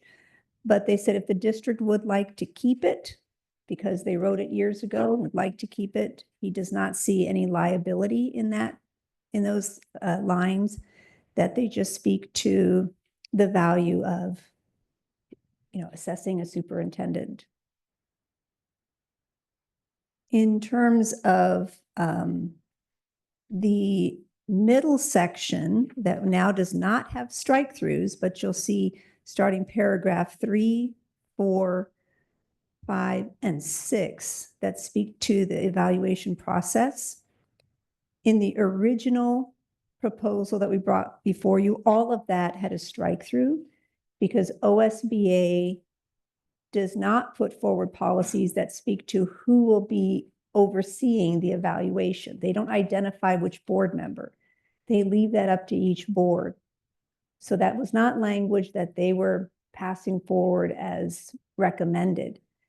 In some school districts, board members don't identify who will oversee that. That can be problematic. Sometimes they're not sure who's watching it. And sometimes they decide year to year. Our district is unique and has a practice of that being the role of the vice chair.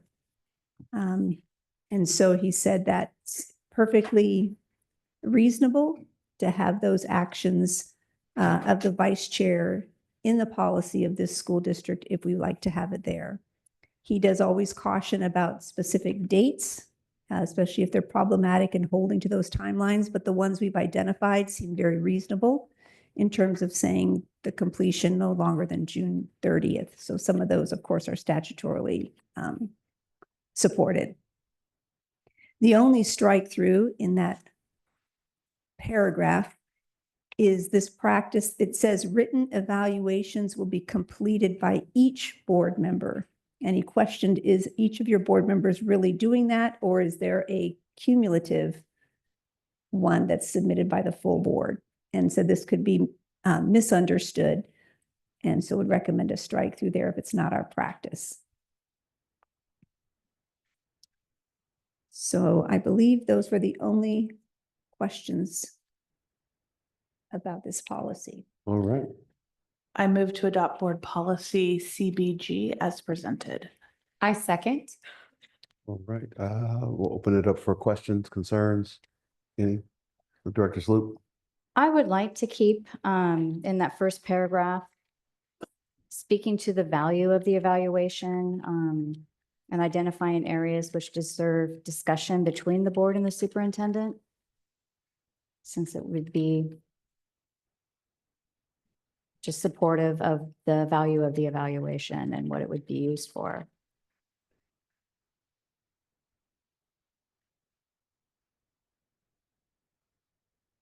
So starting with is a valuable method? Yes. Okay. And then ending at the end of that sentence, between the board and the superintendent.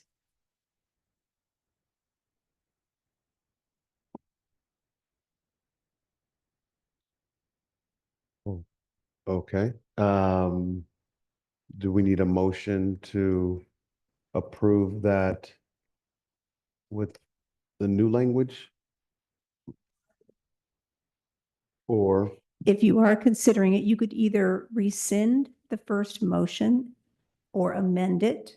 But if you're going to now make a motion to adopt with not just as it reads, but keeping that phrase, then you'll need to make a motion specifying that.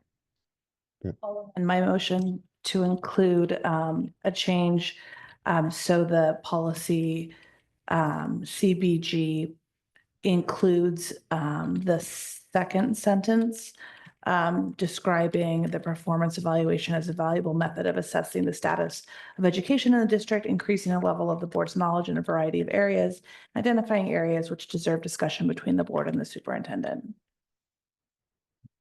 I second. okay. Any other edits? Good. All right, Director Douglas. Director Shoemaker, Aye. Director Sloop, Aye. Chair Taylor, Aye. Vice Chair Wyatt, Director Vidal. Aye. Thank you. Thank you. And thank you for your incredibly thoughtful conversation last month and your direction around getting some feedback on OSBA's updates. It was helpful for me. And so I hope it was helpful for you as well. And thank you for approving those. All right, thank you. All right, and this turns it over to myself and Vice Chair Wyatt, so. This portion is to, let me find my paper here.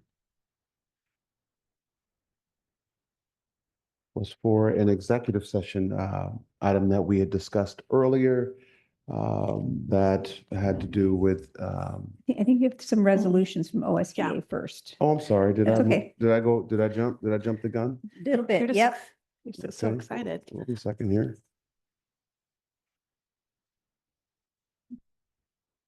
Okay, I don't see.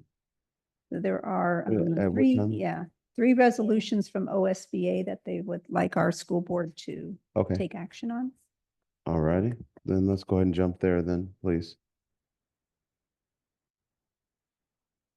Move that we approve the resolution to amend the OSBA 2023 bylaws. I second. Any questions, discussion? Go ahead.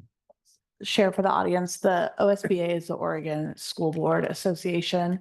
And these resolutions require the school board to make our own resolution to amend them. And so then collectively, all of the school boards who are part of OSBA can make these changes that govern the association that is our one voice lobbying effort in Salem and in DC related to school board affairs.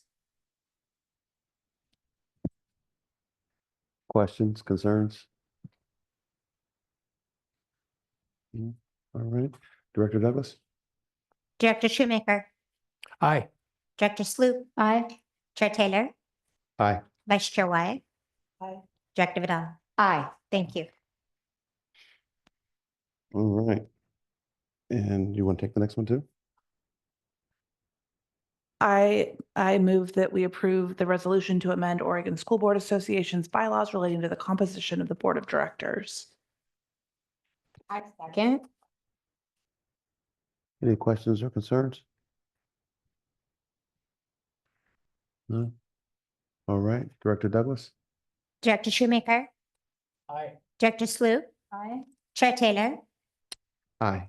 Vice Chair Wyatt. Aye. Director Vidal. Aye. Thank you. And Lastly, I move we approve the resolution to amend the OSBA dues structure. Oh, geez Louise, sorry. no worries. Any questions or concerns about this? I would just comment that as in many parts of life, those dues have gone up significantly, but having looked into it a little bit, it's true that they have remained fairly low for a long time. And I think their proposal for districts of different sizes to gradually increase the dues is reasonable. All right. I'll just share that OSBA provides us with, as we just saw, policy analysis, legal advice, lobbying support, conferences, convenings, trainings. And so the dues are paid to cover those costs. And again, it is a reasonable increase given the cost of everything going up lately. I would just like to say I'm in support of this. Their dues haven't increased in, it looks like, about 25 years. And the conferences I've attended since I've become a school board member have been so helpful and educational and have prepared me for this position. So I appreciate all the great work they do. So I'm in support of this. All right, thank you. Director Douglas. Director Shoemaker, Aye. Director Sloop, Aye. Chair Taylor, Aye. Vice Chair Wyatt, Aye. Director Vidal. Aye. Thank you. And thank you for catching me as I just glazed out over that with my glazed over eyes after 5 hours going strong. All right. And lastly, in this section, we have item from the executive session, ORS 192.660 and I. And this does require board action. This has to do with the what word am I looking for? The appeal of a complaint. And so we need a motion to approve that session's work. I move that the board take no further action on the complaint received, and I further move that the board delegate Chair Taylor the authority to prepare a written response to the complainant on behalf of the board. I second. No discussion is needed. So I'll pass it to Director Douglas. Director Shoemaker, Director Sloop,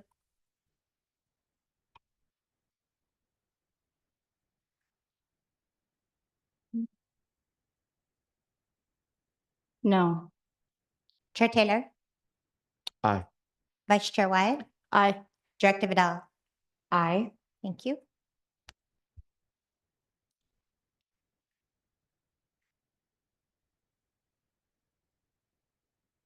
All right. And this will move us into public comment.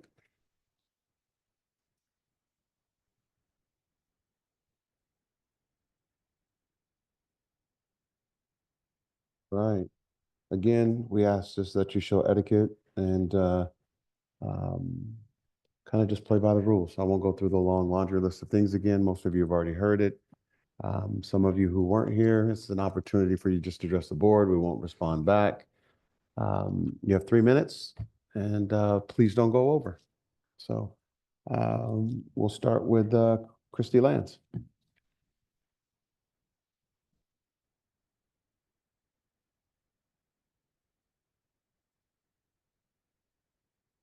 All right, so now for the good news. I have an innovative solution that addresses our district's financial challenges while enriching education and strengthening our community. Full-service community schools. The concept is simple but transformative. A full-service community school is more than a place for learning. It's a hub for the entire community. These schools integrate academics with health services, social supports, and community programs, offering a one-stop shop for students, families, and residents. Full-service community schools have proven success in districts across the country, including affluent areas like Scarsdale, New York, and Palo Alto, California. Most importantly, these grants supporting these programs are not income dependent. That's right, West Linn-Wilsonville absolutely qualifies for this funding. Here's how it could look in our district. Though these are just a few ideas, every full-service community school is different and tailored to the needs of the community. Bolton Primary School could house an early learning center, like we did when we opened as a primary in 2001, offering preschool, daycare, before and after school care. Just imagine if we offered a Mandarin immersion preschool program. We could partner with tutors and have an after-school program also available on teacher development days for Mandarin tutoring or makerspace activities, providing STEM enrichment for both students and community members. Partnerships with the city to host classes or building, and our building could also serve as an emergency warming or cooling center, which is desperately needed in our neighborhood. Cedar Oak Park Primary School could transform unused classrooms into a wellness clinic, offering medical, dental, and mental health services through partnerships with local providers, host a community garden with classes in sustainable agriculture and cooking, offer STEM and coding workshops on weekends. Stafford Primary could become an outdoor education hub, develop ecology and conservation programs that capitalize on its proximity to natural spaces, host family-friendly arts and crafts workshops, and small business training for parents. Launch a student marketplace for selling goods from the school garden and reinvesting proceeds into the programs. These are just a few bare bones ideas. Given more time, we could survey the communities and flesh out more ideas for these programs. These programs would maximize underutilized space, bringing essential services to families and create new revenue streams in the district through facility rentals, partnerships, and grants that also strengthen the bond between schools and the community and making them more than educational institutions. They become community anchors. Why is this the right solution for the district? It's cost effective. Grants can fund startup costs while partnerships with local organizations share operational expenses. It's proven to work. Districts that adopt full service community schools models often see improved student outcomes, higher enrollment, attendance, and stronger community ties. It's accessible. These grants are not based on income. They're awarded to districts that submit strong proposals for community impact. The Bolton neighborhood community has already signed on to this idea, and I will be presenting this to the Robinwood neighborhood next week.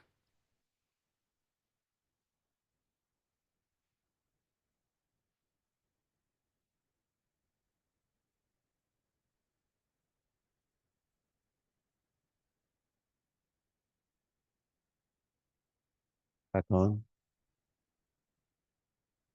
Hi, this time I wanted to talk about population growth in our district. About 12 years ago, the Linn-Wilsonville Long Range Planning Committee noted that this district was no longer a growth district, thinking about population growth. And they questioned if the district was building too much. Indeed, despite projections that Wilsonville would grow faster than West Linn, the Portland State University population study, which is the gold standard for population study used by the state of Oregon, has found on average over the past 4 years that both West Linn and Wilsonville have grown on average of 1%. So they are both growing an average of 1% over the last 4 years, which is a low rate of growth and quite equivalent in both areas. Yet I would argue that the district is still building as though it was a high growth district. The Frog Pond Primary School, now delayed until the 2026 school year, will cost at least $45 million. Yet the recent Small School Alliance press release revealed that the Wilsonville City Planning Department reported only 153 homes had been certified for occupancy in Frog Pond. So a very low rate of growth occurring over there in Wilsonville. I would ask that for the board's planning and for the upcoming bond, that the district reassess how it prioritizes new builds versus maintaining its existing school and considers whether or not we really should be building at the rate that we are, or if there are ways that we can prioritize our students and our teachers using our existing buildings. Thank you.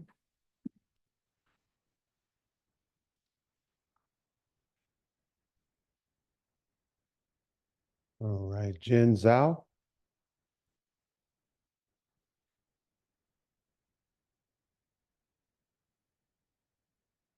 No.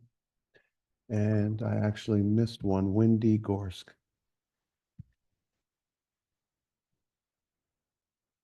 Hello. Thanks for being here for 5 hours. When I moved my 4 children to West Linn from Alaska last year, I was worried about a lot of things. What I didn't worry about was the school we'd researched in the only neighborhood we could just barely afford closing.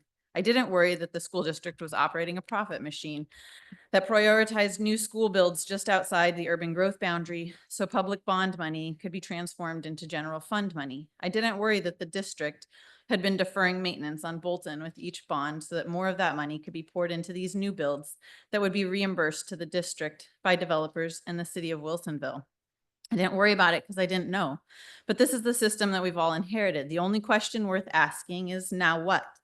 The easiest thing is to just go on as is. Plenty of people attached to this process have financial reasons to do so. Maybe this system once worked, but with our cities defined as a 1% growth area, look where it got us in the last bond cycle. The district fibbing to voters that a new primary school named Frog Pond was needed, despite knowing the report said no new primary schools are needed, and students would need to be diverted from elsewhere to make it viable. If Stafford doesn't close, who will go to Frog Pond? Before that, it got us Athey Creek Middle School that could have been built next to Riverside High for half the cost, but is now a school with an astoundingly expensive infrastructure because of its wooded wetland location just outside the urban growth boundary. Higher infrastructure costs meant more money back to the district. So the reimbursement scheme has outlived any viability it once had. Ducking our heads has resulted in wasted bond money, neglected, but nonetheless high-performing neighborhood schools, and now a distrusting community that may not even vote for a bond. So what now? I don't have many solutions. I doubt you do either. One problem is how to get solutions when the people presenting them stand to gain from the bond scheme. What tools does the board have to request your own solutions? We have an immediate budgetary issue. We need a budget analyst to come in and help the district make cuts. The district admin have admitted they have hired an analyst in the past, but not this time. Why not? Why are we looking at cutting schools before anything else? Why are there renovation lists artificially full of unnecessary work? Can the board request a budget analyst or order a feasibility analysis with the express order to cut everything possible before touching teachers, class sizes, neighborhood schools, and student programs? We all deserve to know if that's possible before suggesting a school closure. Let's pivot to responsive. Admins, refuse your 4% raise next year as a show of solidarity. Board, deny raises and bonuses to those not union or contracted. For heaven's sakes, show us you consolidated some admin positions and did everything possible to peel back admin excess before you come back to us with an amorphous cloud of, we might save a little money by displacing hundreds of students and teachers. Above all, be honest and collaborative in how to move forward. Help us believe you when you say, in West Linn-Wilsonville, students come first.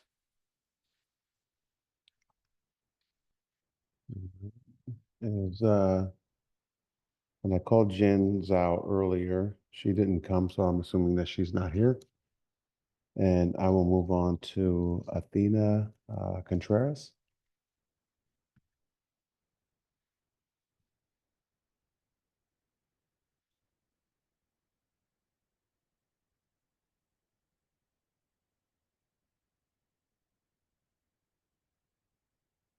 I want to speak to the recent dissolving of the Small Schools Task Force.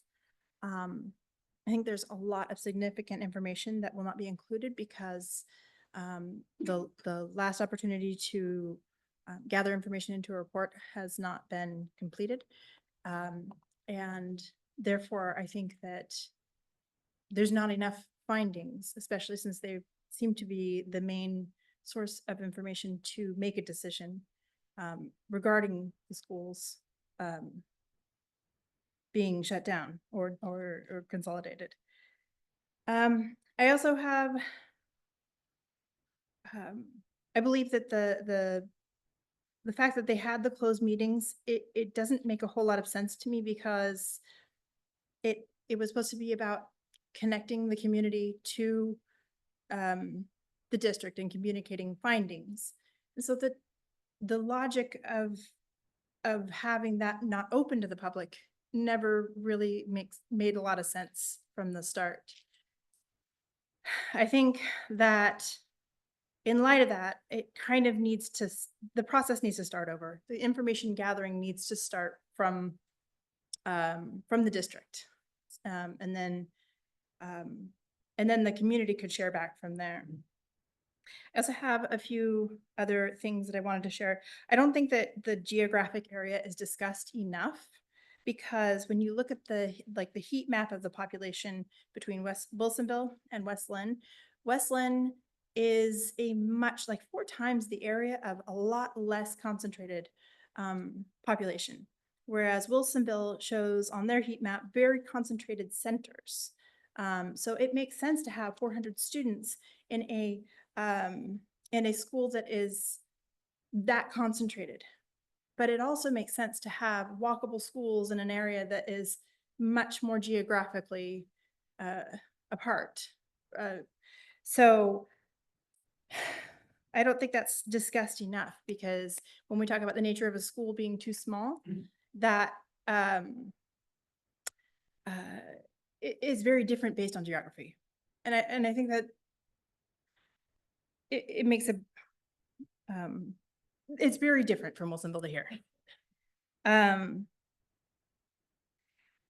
also think there's a lot of confusion by the public that I think should be clarified, because the estimates for the general fund, the $1.4 million that could potentially be saved from closing a school, isn't really valid if those numbers are not crunched back in, if those bus numbers are not put back in. I think on average it's about $600,000 for each public school throughout the US, even if they estimate a lot more of a savings.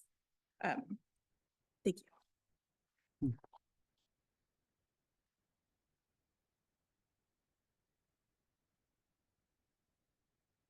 Okay. Mihal. Can I just do the first name? Thank you. Next year, we're not gonna do that. I can promise you we won't.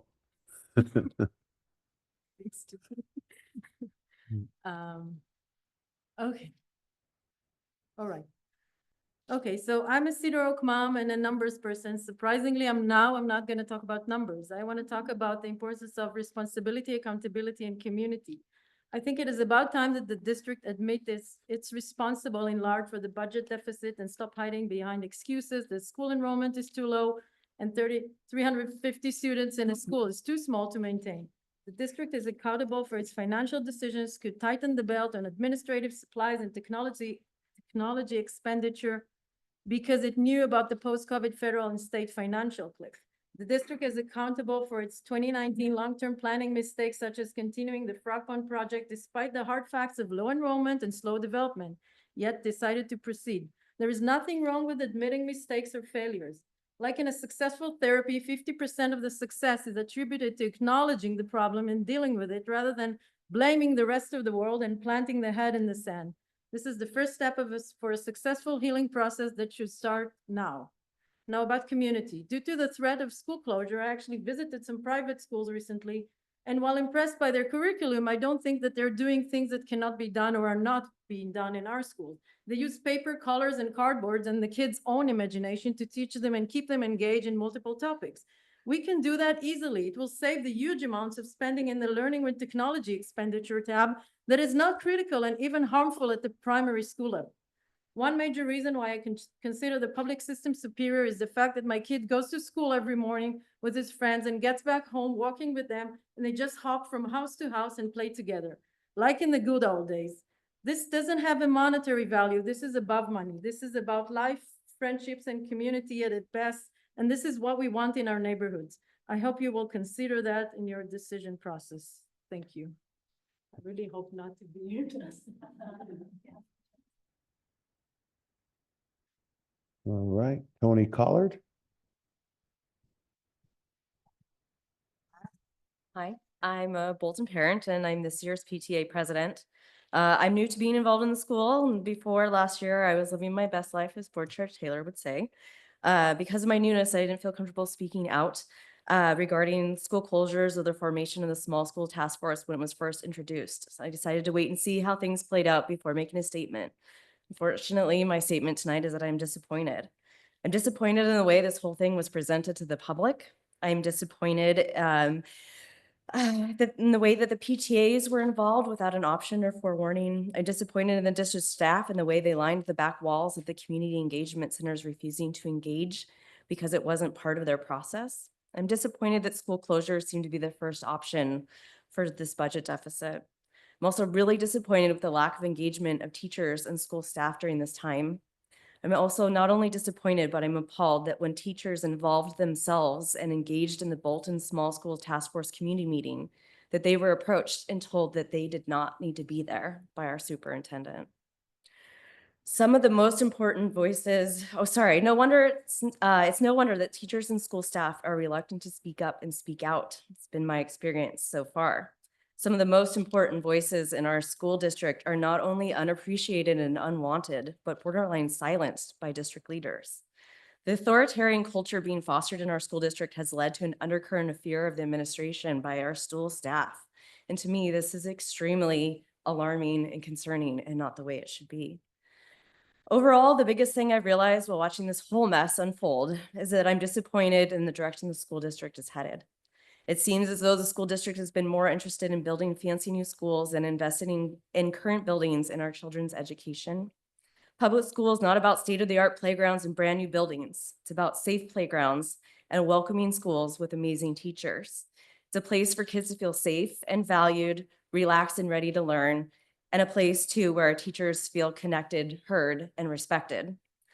So to the school board, you have a lot of big decisions coming up, and I'm not just talking about whether or not to close schools, talking about bigger questions about, do you want to continue to have the community's engagement and faith in this school district? Questions about what kind of schools do you want to build for the future of this district? Do you want the do you want the big fancy look good schools that are packed full of underachieving students, or the feel good kind of schools that lead to quality education and happy kids? I think I echo the thoughts of the community when I say that we want the feel good quality education schools. And if you choose community and education over everything else, which I hope you do, the final questions I'd like you to ask yourselves is this current school district administration the best leadership to uphold the superior level of education that our community wants? Are they capable of not only making small schools acceptable in our district, but a priority? And will they produce the type of schools that is this city's biggest draw?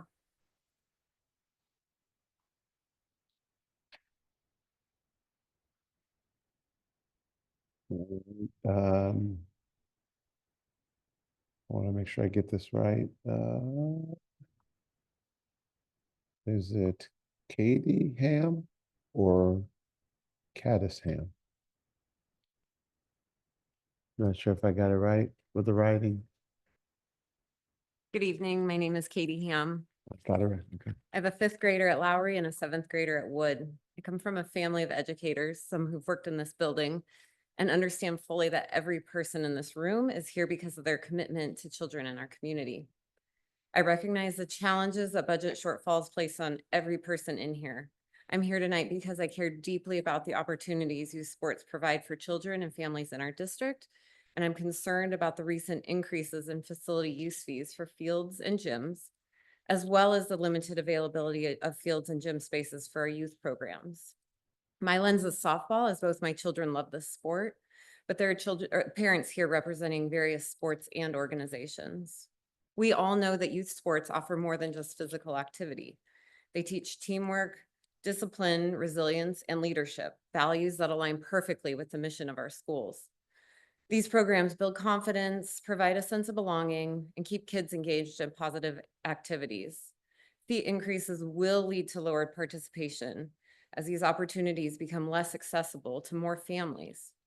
The strength of any youth sports league is in its numbers, and if Linn-Wilsonville wants to continue to be a state leader in sports, youth participation needs to be fostered by our decisions rather than hindered by them. For many families in our communities, the added costs are simply too much. With these higher fees, youth sports programs are forced to raise costs. This doesn't just impact the families who can't afford the increase, it impacts the entire team, the coaches, the spirit of the community that these programs foster. I understand that maintaining facilities come at a cost, but we need to remember who these facilities are for, our children. When we prioritize access, we make an investment in their futures. Youth sports keep kids physically active, emotionally balanced, and connected to their peers, which can lead to better performance in school and fewer behavioral issues. I ask you to consider what these increases will cost us as a community. We're risking a scenario where only the most affluent families can afford to participate in youth sports. Is that the legacy we want to leave? Or do we want to be a district that values equity, opportunity, and the well-being of all students? Other parents and organizations have joined me this evening. We respectfully request the board place this topic on the January meeting agenda and look forward to collaboration. Thank you for your time and commitment to our community.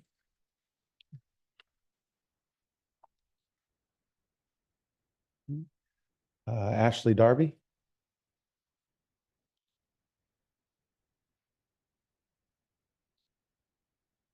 Hi, my name is Ashley Darby. I first would like to say I second everything that Katie just had to say to you. I am a mother of a 9th grader, a 4th grader, and a 3rd grader. And along with that, the sports are extremely important in our world. We're raising strong daughters, and we're just here to help them do that.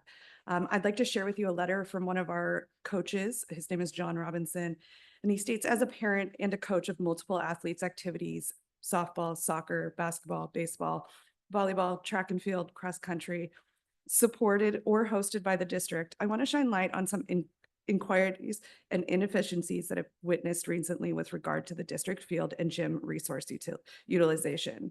First, I appreciate the district gym and field reservation team for supporting our students and the community at large. It's not lost on me how challenging it is to support such a large community, so thank you. The intention of this message is not to shame anyone. Rather, I'm hoping to bring visibility and recommend logical solutions that increase district resource utilization, and with it, district funds, as well as provide opportunities for the largest number of the youth in our community. This fall, our family witnessed inefficient usage of district facilities that is disproportionately having a negative impact on the female athletes in our community. Our daughter participates in the Wilsonville Wildcat Fast Pitch program, and I am a coach. First, I'm educated and fully supportive of the established district priorities used to establish reservation conflicts. With that understanding, I hope that the district has an appetite to enable athletic participation for our youth based on a logical fit model rather than the if you want it, they want it, or they get it analysis. However, it will result in greater access to district facilities for a variety of youth in our community. With the latter increases the risk of leaving some out this fall, we had suitable facilities designed for specific sports. For example, football fields remained idle while teams that could use those facilities successfully secured reservations for fields whose use is primarily designed for softball. And the district is willing to take a more critical, if the district is willing to take a more critical look at the reservations with a logical fit mindset, they will have a greater positive impact on the youth in our community. Our daughter also participates in West Linn-Wilsonville youth volleyball, and my wife, Nicole, is a coach.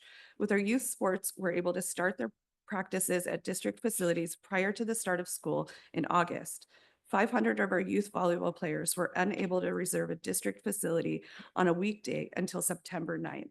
It's my understanding that the requested facilities weren't reserved by other school functions. Rather, they were being held proactively to support possible future school functions. Cancellations for scheduled district activities are an understandable and somewhat common occurrence. However, proactively locking down facilities to limited opportunities for roughly 500 students, primarily female, in the district seems short-sighted. In this instance, thank you for your time.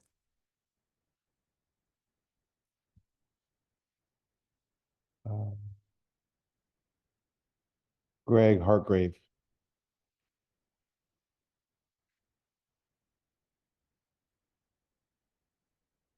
Good evening.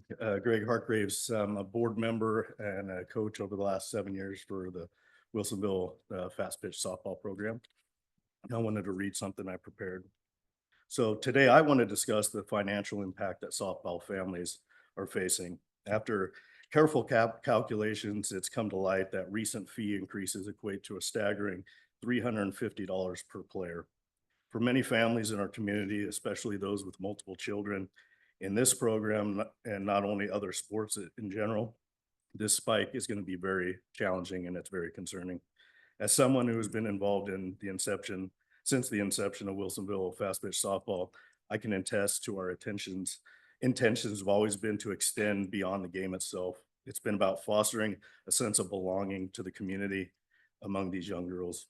Our softball players are not just athletes, They are active participants in team building events and charity events that uplift our Wilsonville community, from toy drives to funding Christmas families, fundraisers, and proud to say we've raised over tens of thousands of dollars for Cure for Cancer.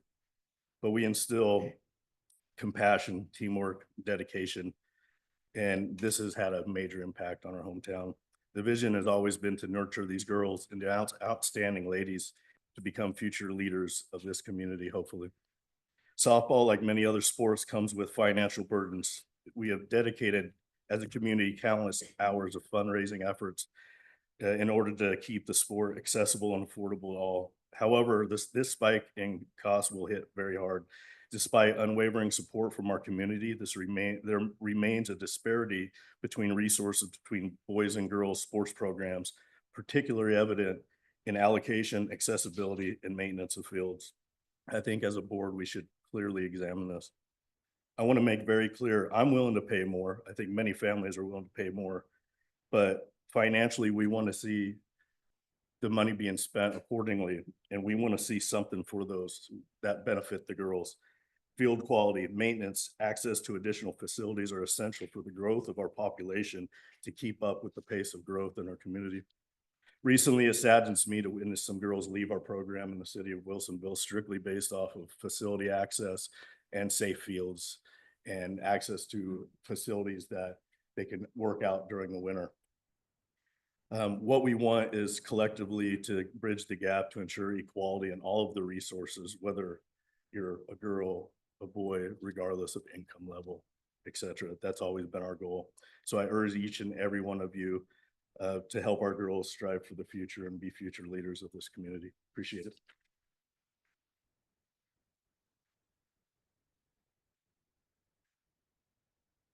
Bailey Van Meter.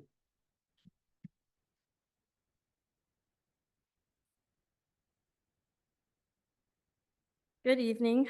My name is Bailey Van Meter, and I'm a junior at Wilsonville High School. This year, I will serve as co-captain of the Wilsonville High School softball team. We are 4-time defending league champions, and our team is gearing up to win the 5th this season and hopefully a state championship. Softball, like many other sports, has become a year-round sport for most athletes. Between high school softball and club, nearly all of my teammates and I play softball 10 months of the year. For club, I play for the 16 Wilsonville Wildcat Fast Pitch team, along with 10 of my fellow high school teammates, some of whom are in the stands tonight. While I understand there are seasonal priorities, this fall, our 16U team and 10 Wilsonville High School softball players had to move practices to the marginally playable fields at Boones Ferry Primary School, or have very late practices at the high school. This was all while 3rd and 4th grade football players were given our fields for their practices. As a player myself, it was difficult to watch 3rd and 4th graders who are just getting started with their sport have priority over my team and I, who are getting close to playing our last years of softball. It does not seem fair that high school softball players playing at the highest level of youth softball will not be given priority to use our softball field in preparation for delivering a state championship to our high school. On behalf of the Wilsonville Wildcat Fast Pitch 16U team, I am asking that the school district would change the policy for our players to have priority to use our softball fields, regardless of whether we are representing the high school or our club team through Wilsonville Wildcat Fast Pitch. Thank you for your time and your consideration.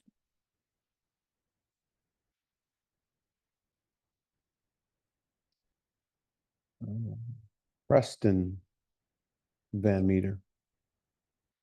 That's my kid.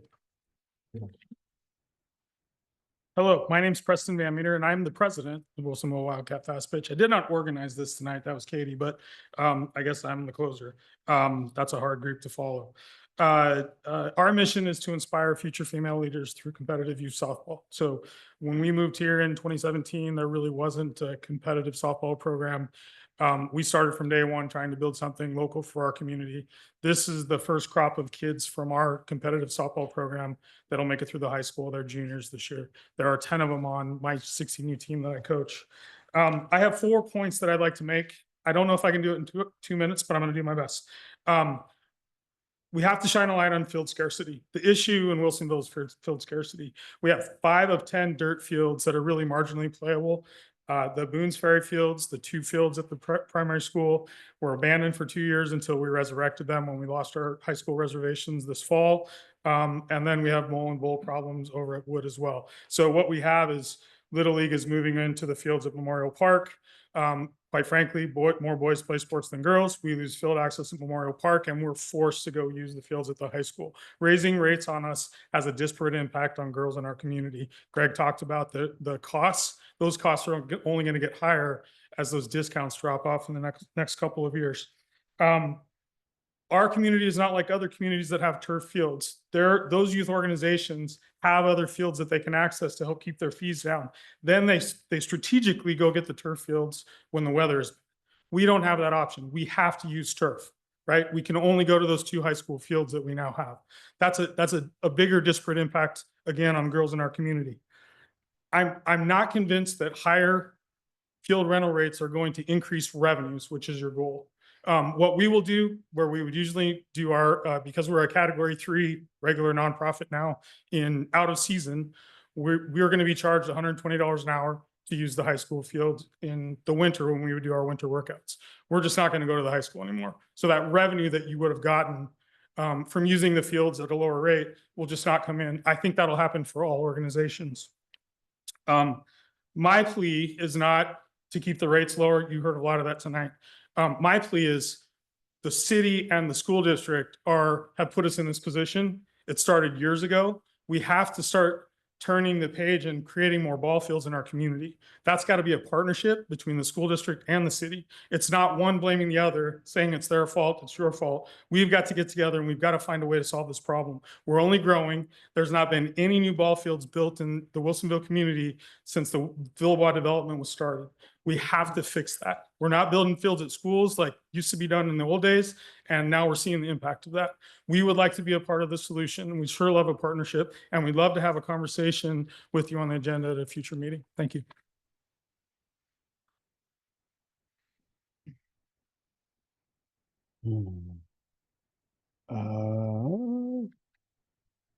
Jocelyn Kuhn.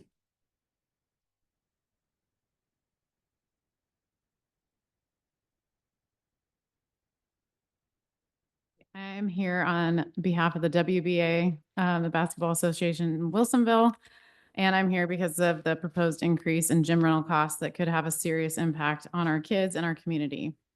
Wilsonville, on one hand, seems to prioritize equity, and we've seen that in actions like offering free lunches to all students, a step that ensures that no child is left behind. But now by potentially more than doubling gym fees, we're putting youth sports out of reach for many families, especially those already struggling to make ends meet.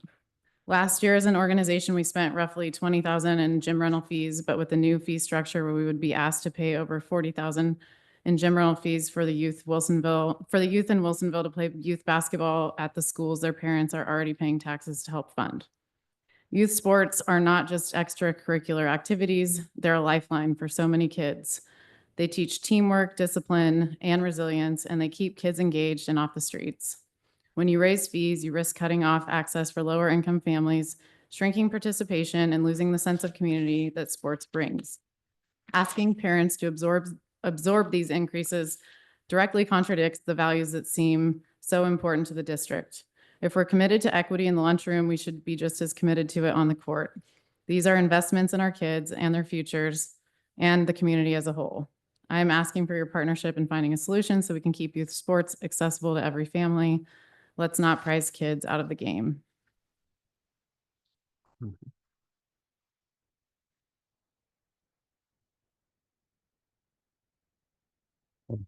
Jim Bruns.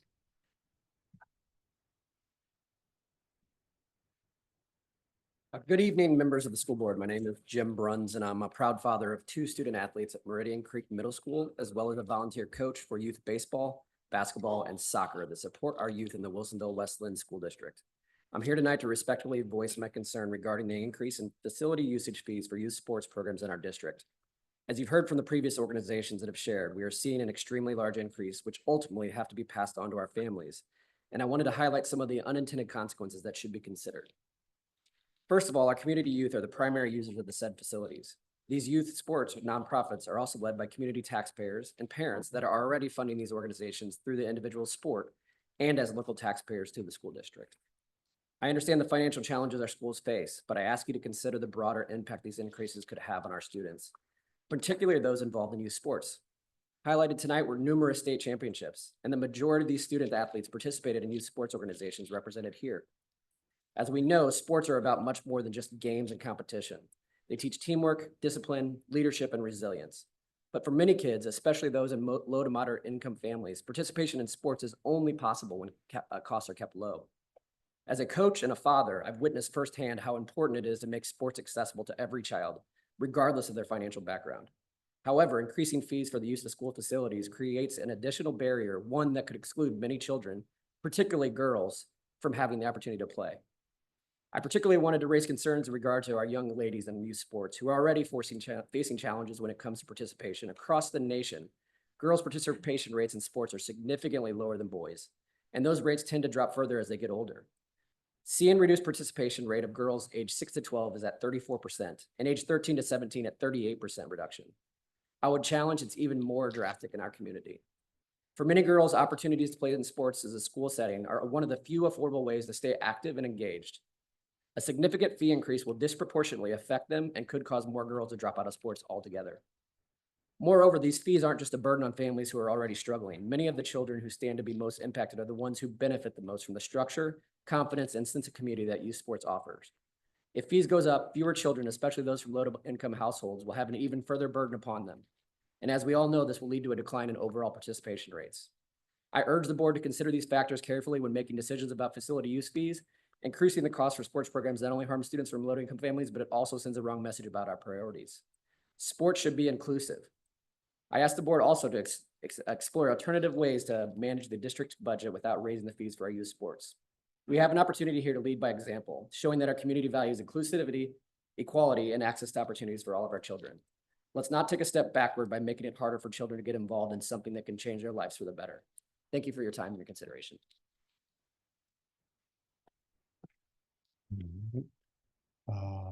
Tricia Garisco. Winning. Good evening, everyone. Thank you for being here tonight. Thank you for your time. As a Westland resident and a parent of students in the district, I wanted to share some concerns I have regarding the future of our schools.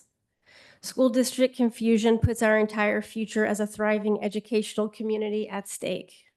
I am concerned that members of our school board would contemplate closing some of our primary schools here in Linn-Wilsonville for reasons that are not entirely clear. As my children have attended primary, middle, and high school, I can state with certainty that the primary schools are the foundation for our entire community. Our primary schools are the reason people move here from other areas, and they are the reason local families decide to continue living here when they could move away. There is a delicate balance of geographic boundaries and small primary school communities that make their way up to feed the bigger, broader middle schools and finally fill the high schools with well-educated, independent, thriving students. Our small primary schools help give stability to geographic areas, ensure that students are known and supported, and provide unique, robust, and fruitful options for families wishing to enroll their young children here at the start of their formal education. In the interest of sustaining what we have built over generations, here are my requests as a resident and as a parent. The board should not make any decisions on school closures until a boundary modification analysis and a thorough third-party budget assessment are conducted. The board should not make any decisions on school closures until the district has conducted community-wide outreach and received feedback from the entire community.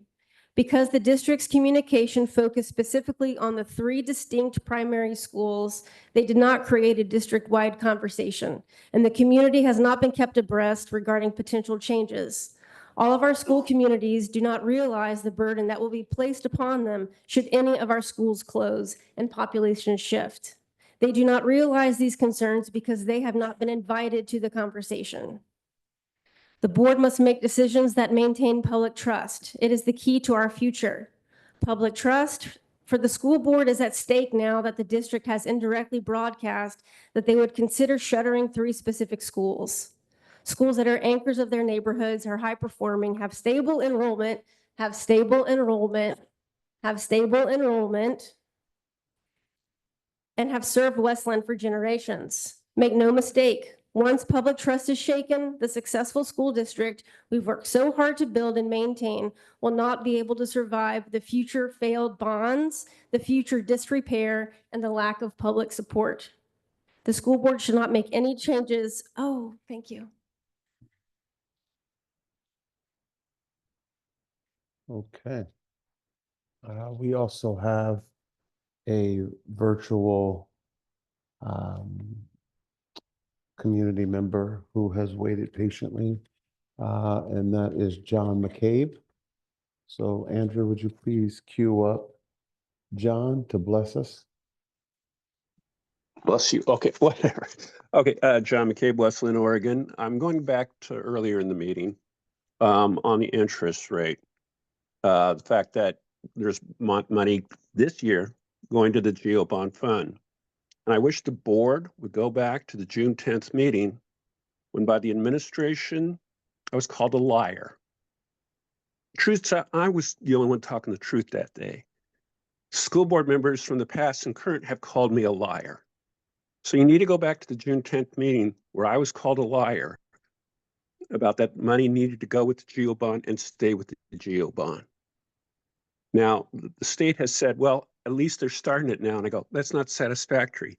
You guys need to go back to 2016 when this started, when you basically increased the taxes on the community by having all the interest income go anywhere but the GEO bond fund. And they say, well, that's going to take a lot of time. I have been asking for close to a decade for this to occur. And the only auditor that saw this problem was TKW, who was fired by the school district. And on the other issues, the report that's being put out by Flow Analytics, hard to believe that it's even correct for 2 reasons. One, it talks about after 10 years, there will be development in the Stafford Hamlet area. Stafford Hamlet cannot develop for 10 years after 205 is widened. 205 isn't even in the planning stage to be widened. We're looking at 25 years probably. Therefore, that the open enrollment students, over 400 are in our school district. And if you go through, the projections always go in a certain way. If we took no more open enrollment students, it would completely decrease. So we're going to run out of money for building schools that nobody's going to need to go to. And so Flow Analytics needs to go back, reanalyze this, back out all the open enrollment students, and then we can find out where we really are. And for starting next year was supposed to be the start of Frog Pond. It's been delayed a year. The way I look at it, these 3 schools, none of them should be closed because a lot of the closure of the schools, especially Stafford, was based on Frog Pond opening next year. It is not. The whole thing should be scrapped and let the new school board, who will be elected in May, make the decision. Thank you.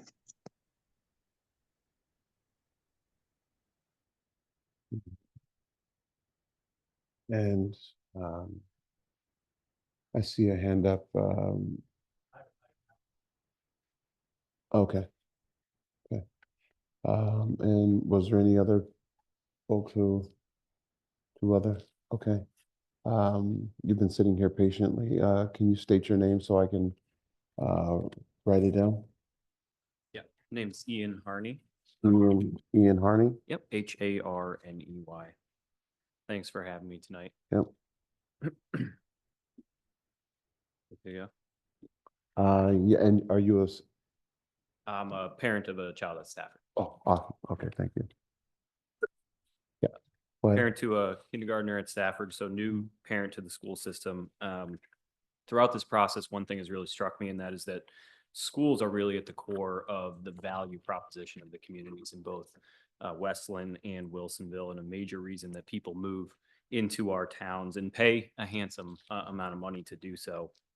A significant percentage of the people who move into our towns have elementary school age kids. I think the majority of us have experienced that in our own neighborhoods. And so I find it really unfortunate that we would even entertain the idea of closing some of our highest performing schools, especially at that elementary level. Schools that are proven pillars of our communities, that are proven to create great outcomes, not only for their students, but also for the communities around them. And it just feels to me like a very short-sighted and damaging solution to a problem that, frankly, in the grand scheme of the budget, just doesn't really seem that significant. And I'm not sure that it's a solution that truly addresses the root cause, which also seems to be subject of quite a bit of debate. I don't know how watching the enrollment in great schools that are clearly marketable against any competition that they may face, whether that's private schooling, homeschooling, or anything else, how watching that enrollment be questioned and maybe go down while the population of school-age families in these towns is not going down, and then responding to that by closing some of the best schools that we have could be viewed as anything other than a failure, frankly. So I'd personally like to see more information about what alternative options the board is entertaining.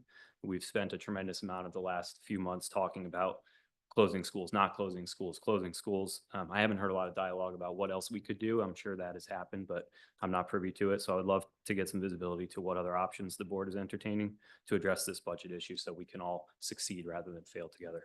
Thank you. All right.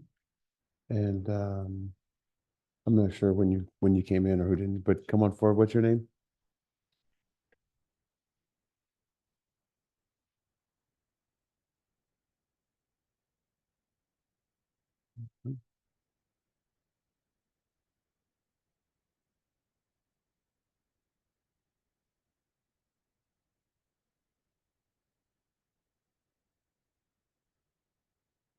I'm kind of short here.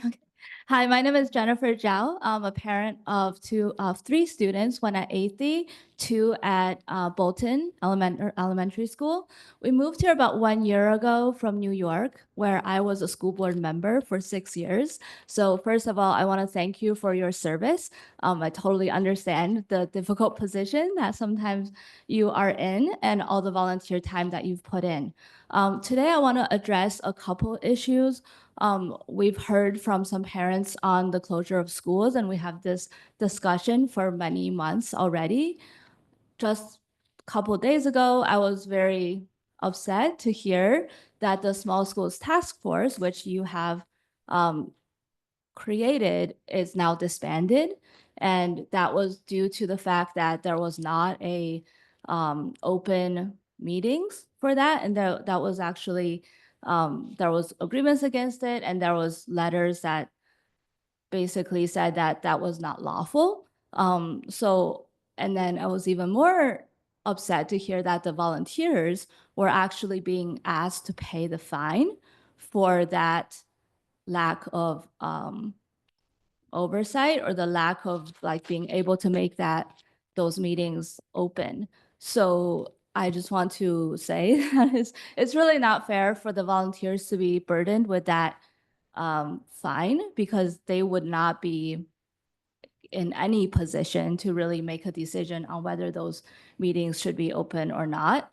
So that does not really encourage further task forces to be formed with volunteer parents. I don't think any parents would want to volunteer for future task forces knowing that they could be subject to a fine from like some other governing body, and that the school district would throw them under the bus and not take a responsibility for the decisions that they've made.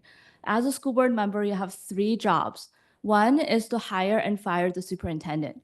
2 is to steward the money, the budget, that is the general fund, and also capital project. And then 3 is policy. So the last thing I'll mention is that I did submit a draft school closure policy to you. I have not heard back from the board president on that, and I don't see that on the agenda. So I would encourage you to consider having a school closure policy and a school opening policy in place before you open or close any schools. Thank you.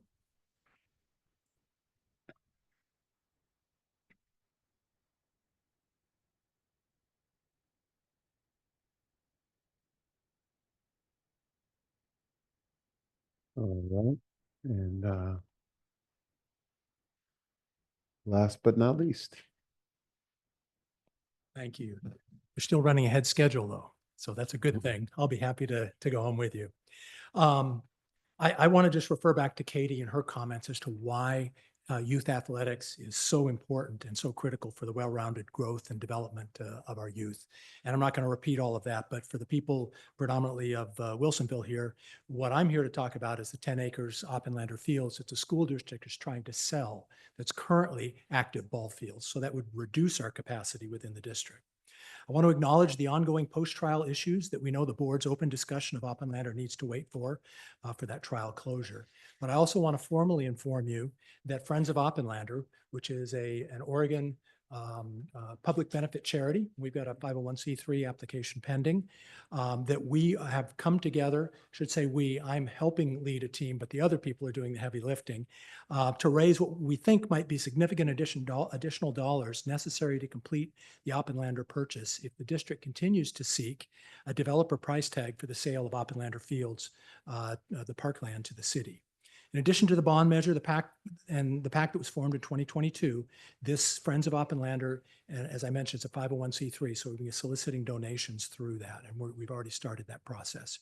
We're working with the city, and that's where I was when I was late here tonight at a city council meeting, towards formalizing a partnership, a private-public partnership, to preserve the 40-year legacy of Oppenlander Fields as an open space, park, and athletic venue under city ownership. We desire a mutually beneficial and collaborative purchase negotiation process as soon as the district is able. And we understand the pause now. But we know they're moving slowly now in terms of that engagement. But at some point, probably at some point, we don't even know what that date will be. It could be sooner or later. Things are going to be moving quickly. So I want to keep planting this seed and nurturing it. We want the district to know that the public still wants Oppenlander to remain in perpetuity as a park, and Friends of Oppenlander is committed to helping to facilitate this desire. We continue to ask the district to keep this in the front of your mind so that when that time comes that we can have those conversations. And I know, having talked to some of you individually, you're interested in that, but we have to we have to be prepared for that. So thank you for your ongoing consideration and your patience as I kind of keep you updated along this process. Let's go home soon. Thank you.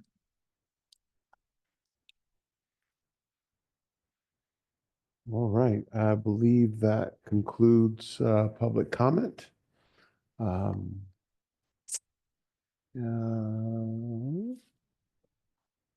right, did you?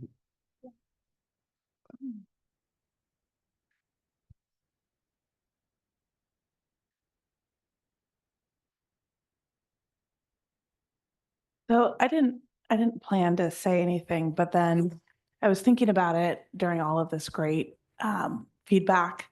And I just wanted to share maybe a couple of thoughts from where I sit and maybe where my fellow board members sit in terms of everything that we've heard and that we continue to hear. And I want to start by just reminding folks of the really difficult budget season we went through last year, where we had to make $4.5 million in reductions across our school operational budgets. And so this included supplies, vendor contracts, rentals, utilities, printers, tech. So this was all affecting just the general operations here at the district office and then across all of our schools. And then we also had to reduce another $4 million across administrative and student support. And so this included our teacher librarian program, some of our licensed support staff, reducing some of our online programming, and making that only for high school. And then we had to decrease by another $1.5 million 12 primary classroom teachers due to decreasing enrollment. And this was outside of our local option levy teachers, but still a reduction nonetheless. So this was about $10 million in cuts, and it was painful and it was awful and it was emotional and it was hard. And so fast forward to just what we've heard tonight. We start off hearing from Director Sloop about these unfunded mandates that the state hands down to us that we have to deal with. And so we factor that into the budget. We hear from the superintendent about our doubling PERS rate that are going to be in our budget this upcoming May. We hear from our finance director that our fund balance is 1/2 of what it needs to be a healthy financial school district. And then we start talking about the small schools task force. And I think it's safe to say that nobody wants to close schools. And the reason we have this task force is to look at the financial impact of schools that are small. It's not a school closure task force. It's a small schools task force. And so we hear that frustration and anger of wanting to keep schools open. And meanwhile, we have all of this financial reality kind of looming over us. But then we hear at the same meeting a request or a need for more investment in school facilities, which also relates back to our capital plan. And we all, I think, believe so much in equal access to high quality facilities at our schools, which is precisely what a long range plan funds. In this past year, we invested in a new track at Rosemont. We invested in other sports facilities. We invested in new fields and new turf other places. And so here in the exact same meeting, we're having a conversation about a request for funding for another purchase or another option that would be in our long-range plan. And then we come to Oppenlander, another request for something that has a significant financial impact on this district. And so I just wanted to mention all of this because we're in the midst of a process that is, it's painful. And, you know, we've heard people say, I never want to come back here and testify again. And we get that. But I just hope that as we leave this meeting, that this ability to weave together all of these different things we've tackled just in one night is something that we can be thoughtful about together. Because it's not going to get easier. And if we continue to have all of these different interests, there's going to have to be some give and take somewhere. And so I just wanted to share those perspectives and how seriously I know that we're all taking this and how hard it is, because when you're a public entity and you have limited funding and you have so many incredible worthy causes, there's no easy answer. And so if there's a sense that there is a way to balance the budget or to solve this or to fix it, I would love to hear more because frankly, it can seem a little bleak at times. But what's not bleak is the passion and the encouragement and just the love that everybody has for their schools and for their passion projects. So just want to thank you for coming, but just wanted to offer that summary because sitting here and hearing all of these little buckets, it just made me want to make sure that we're all seeing what weaves us all together as we head into this next budget season. So thanks for indulging me and letting me have a minute. Chair Taylor, I have a question about, or if I could ask it, I thought we weren't able to comment on public comment. So I guess I'm confused about what just occurred. I was just commenting on.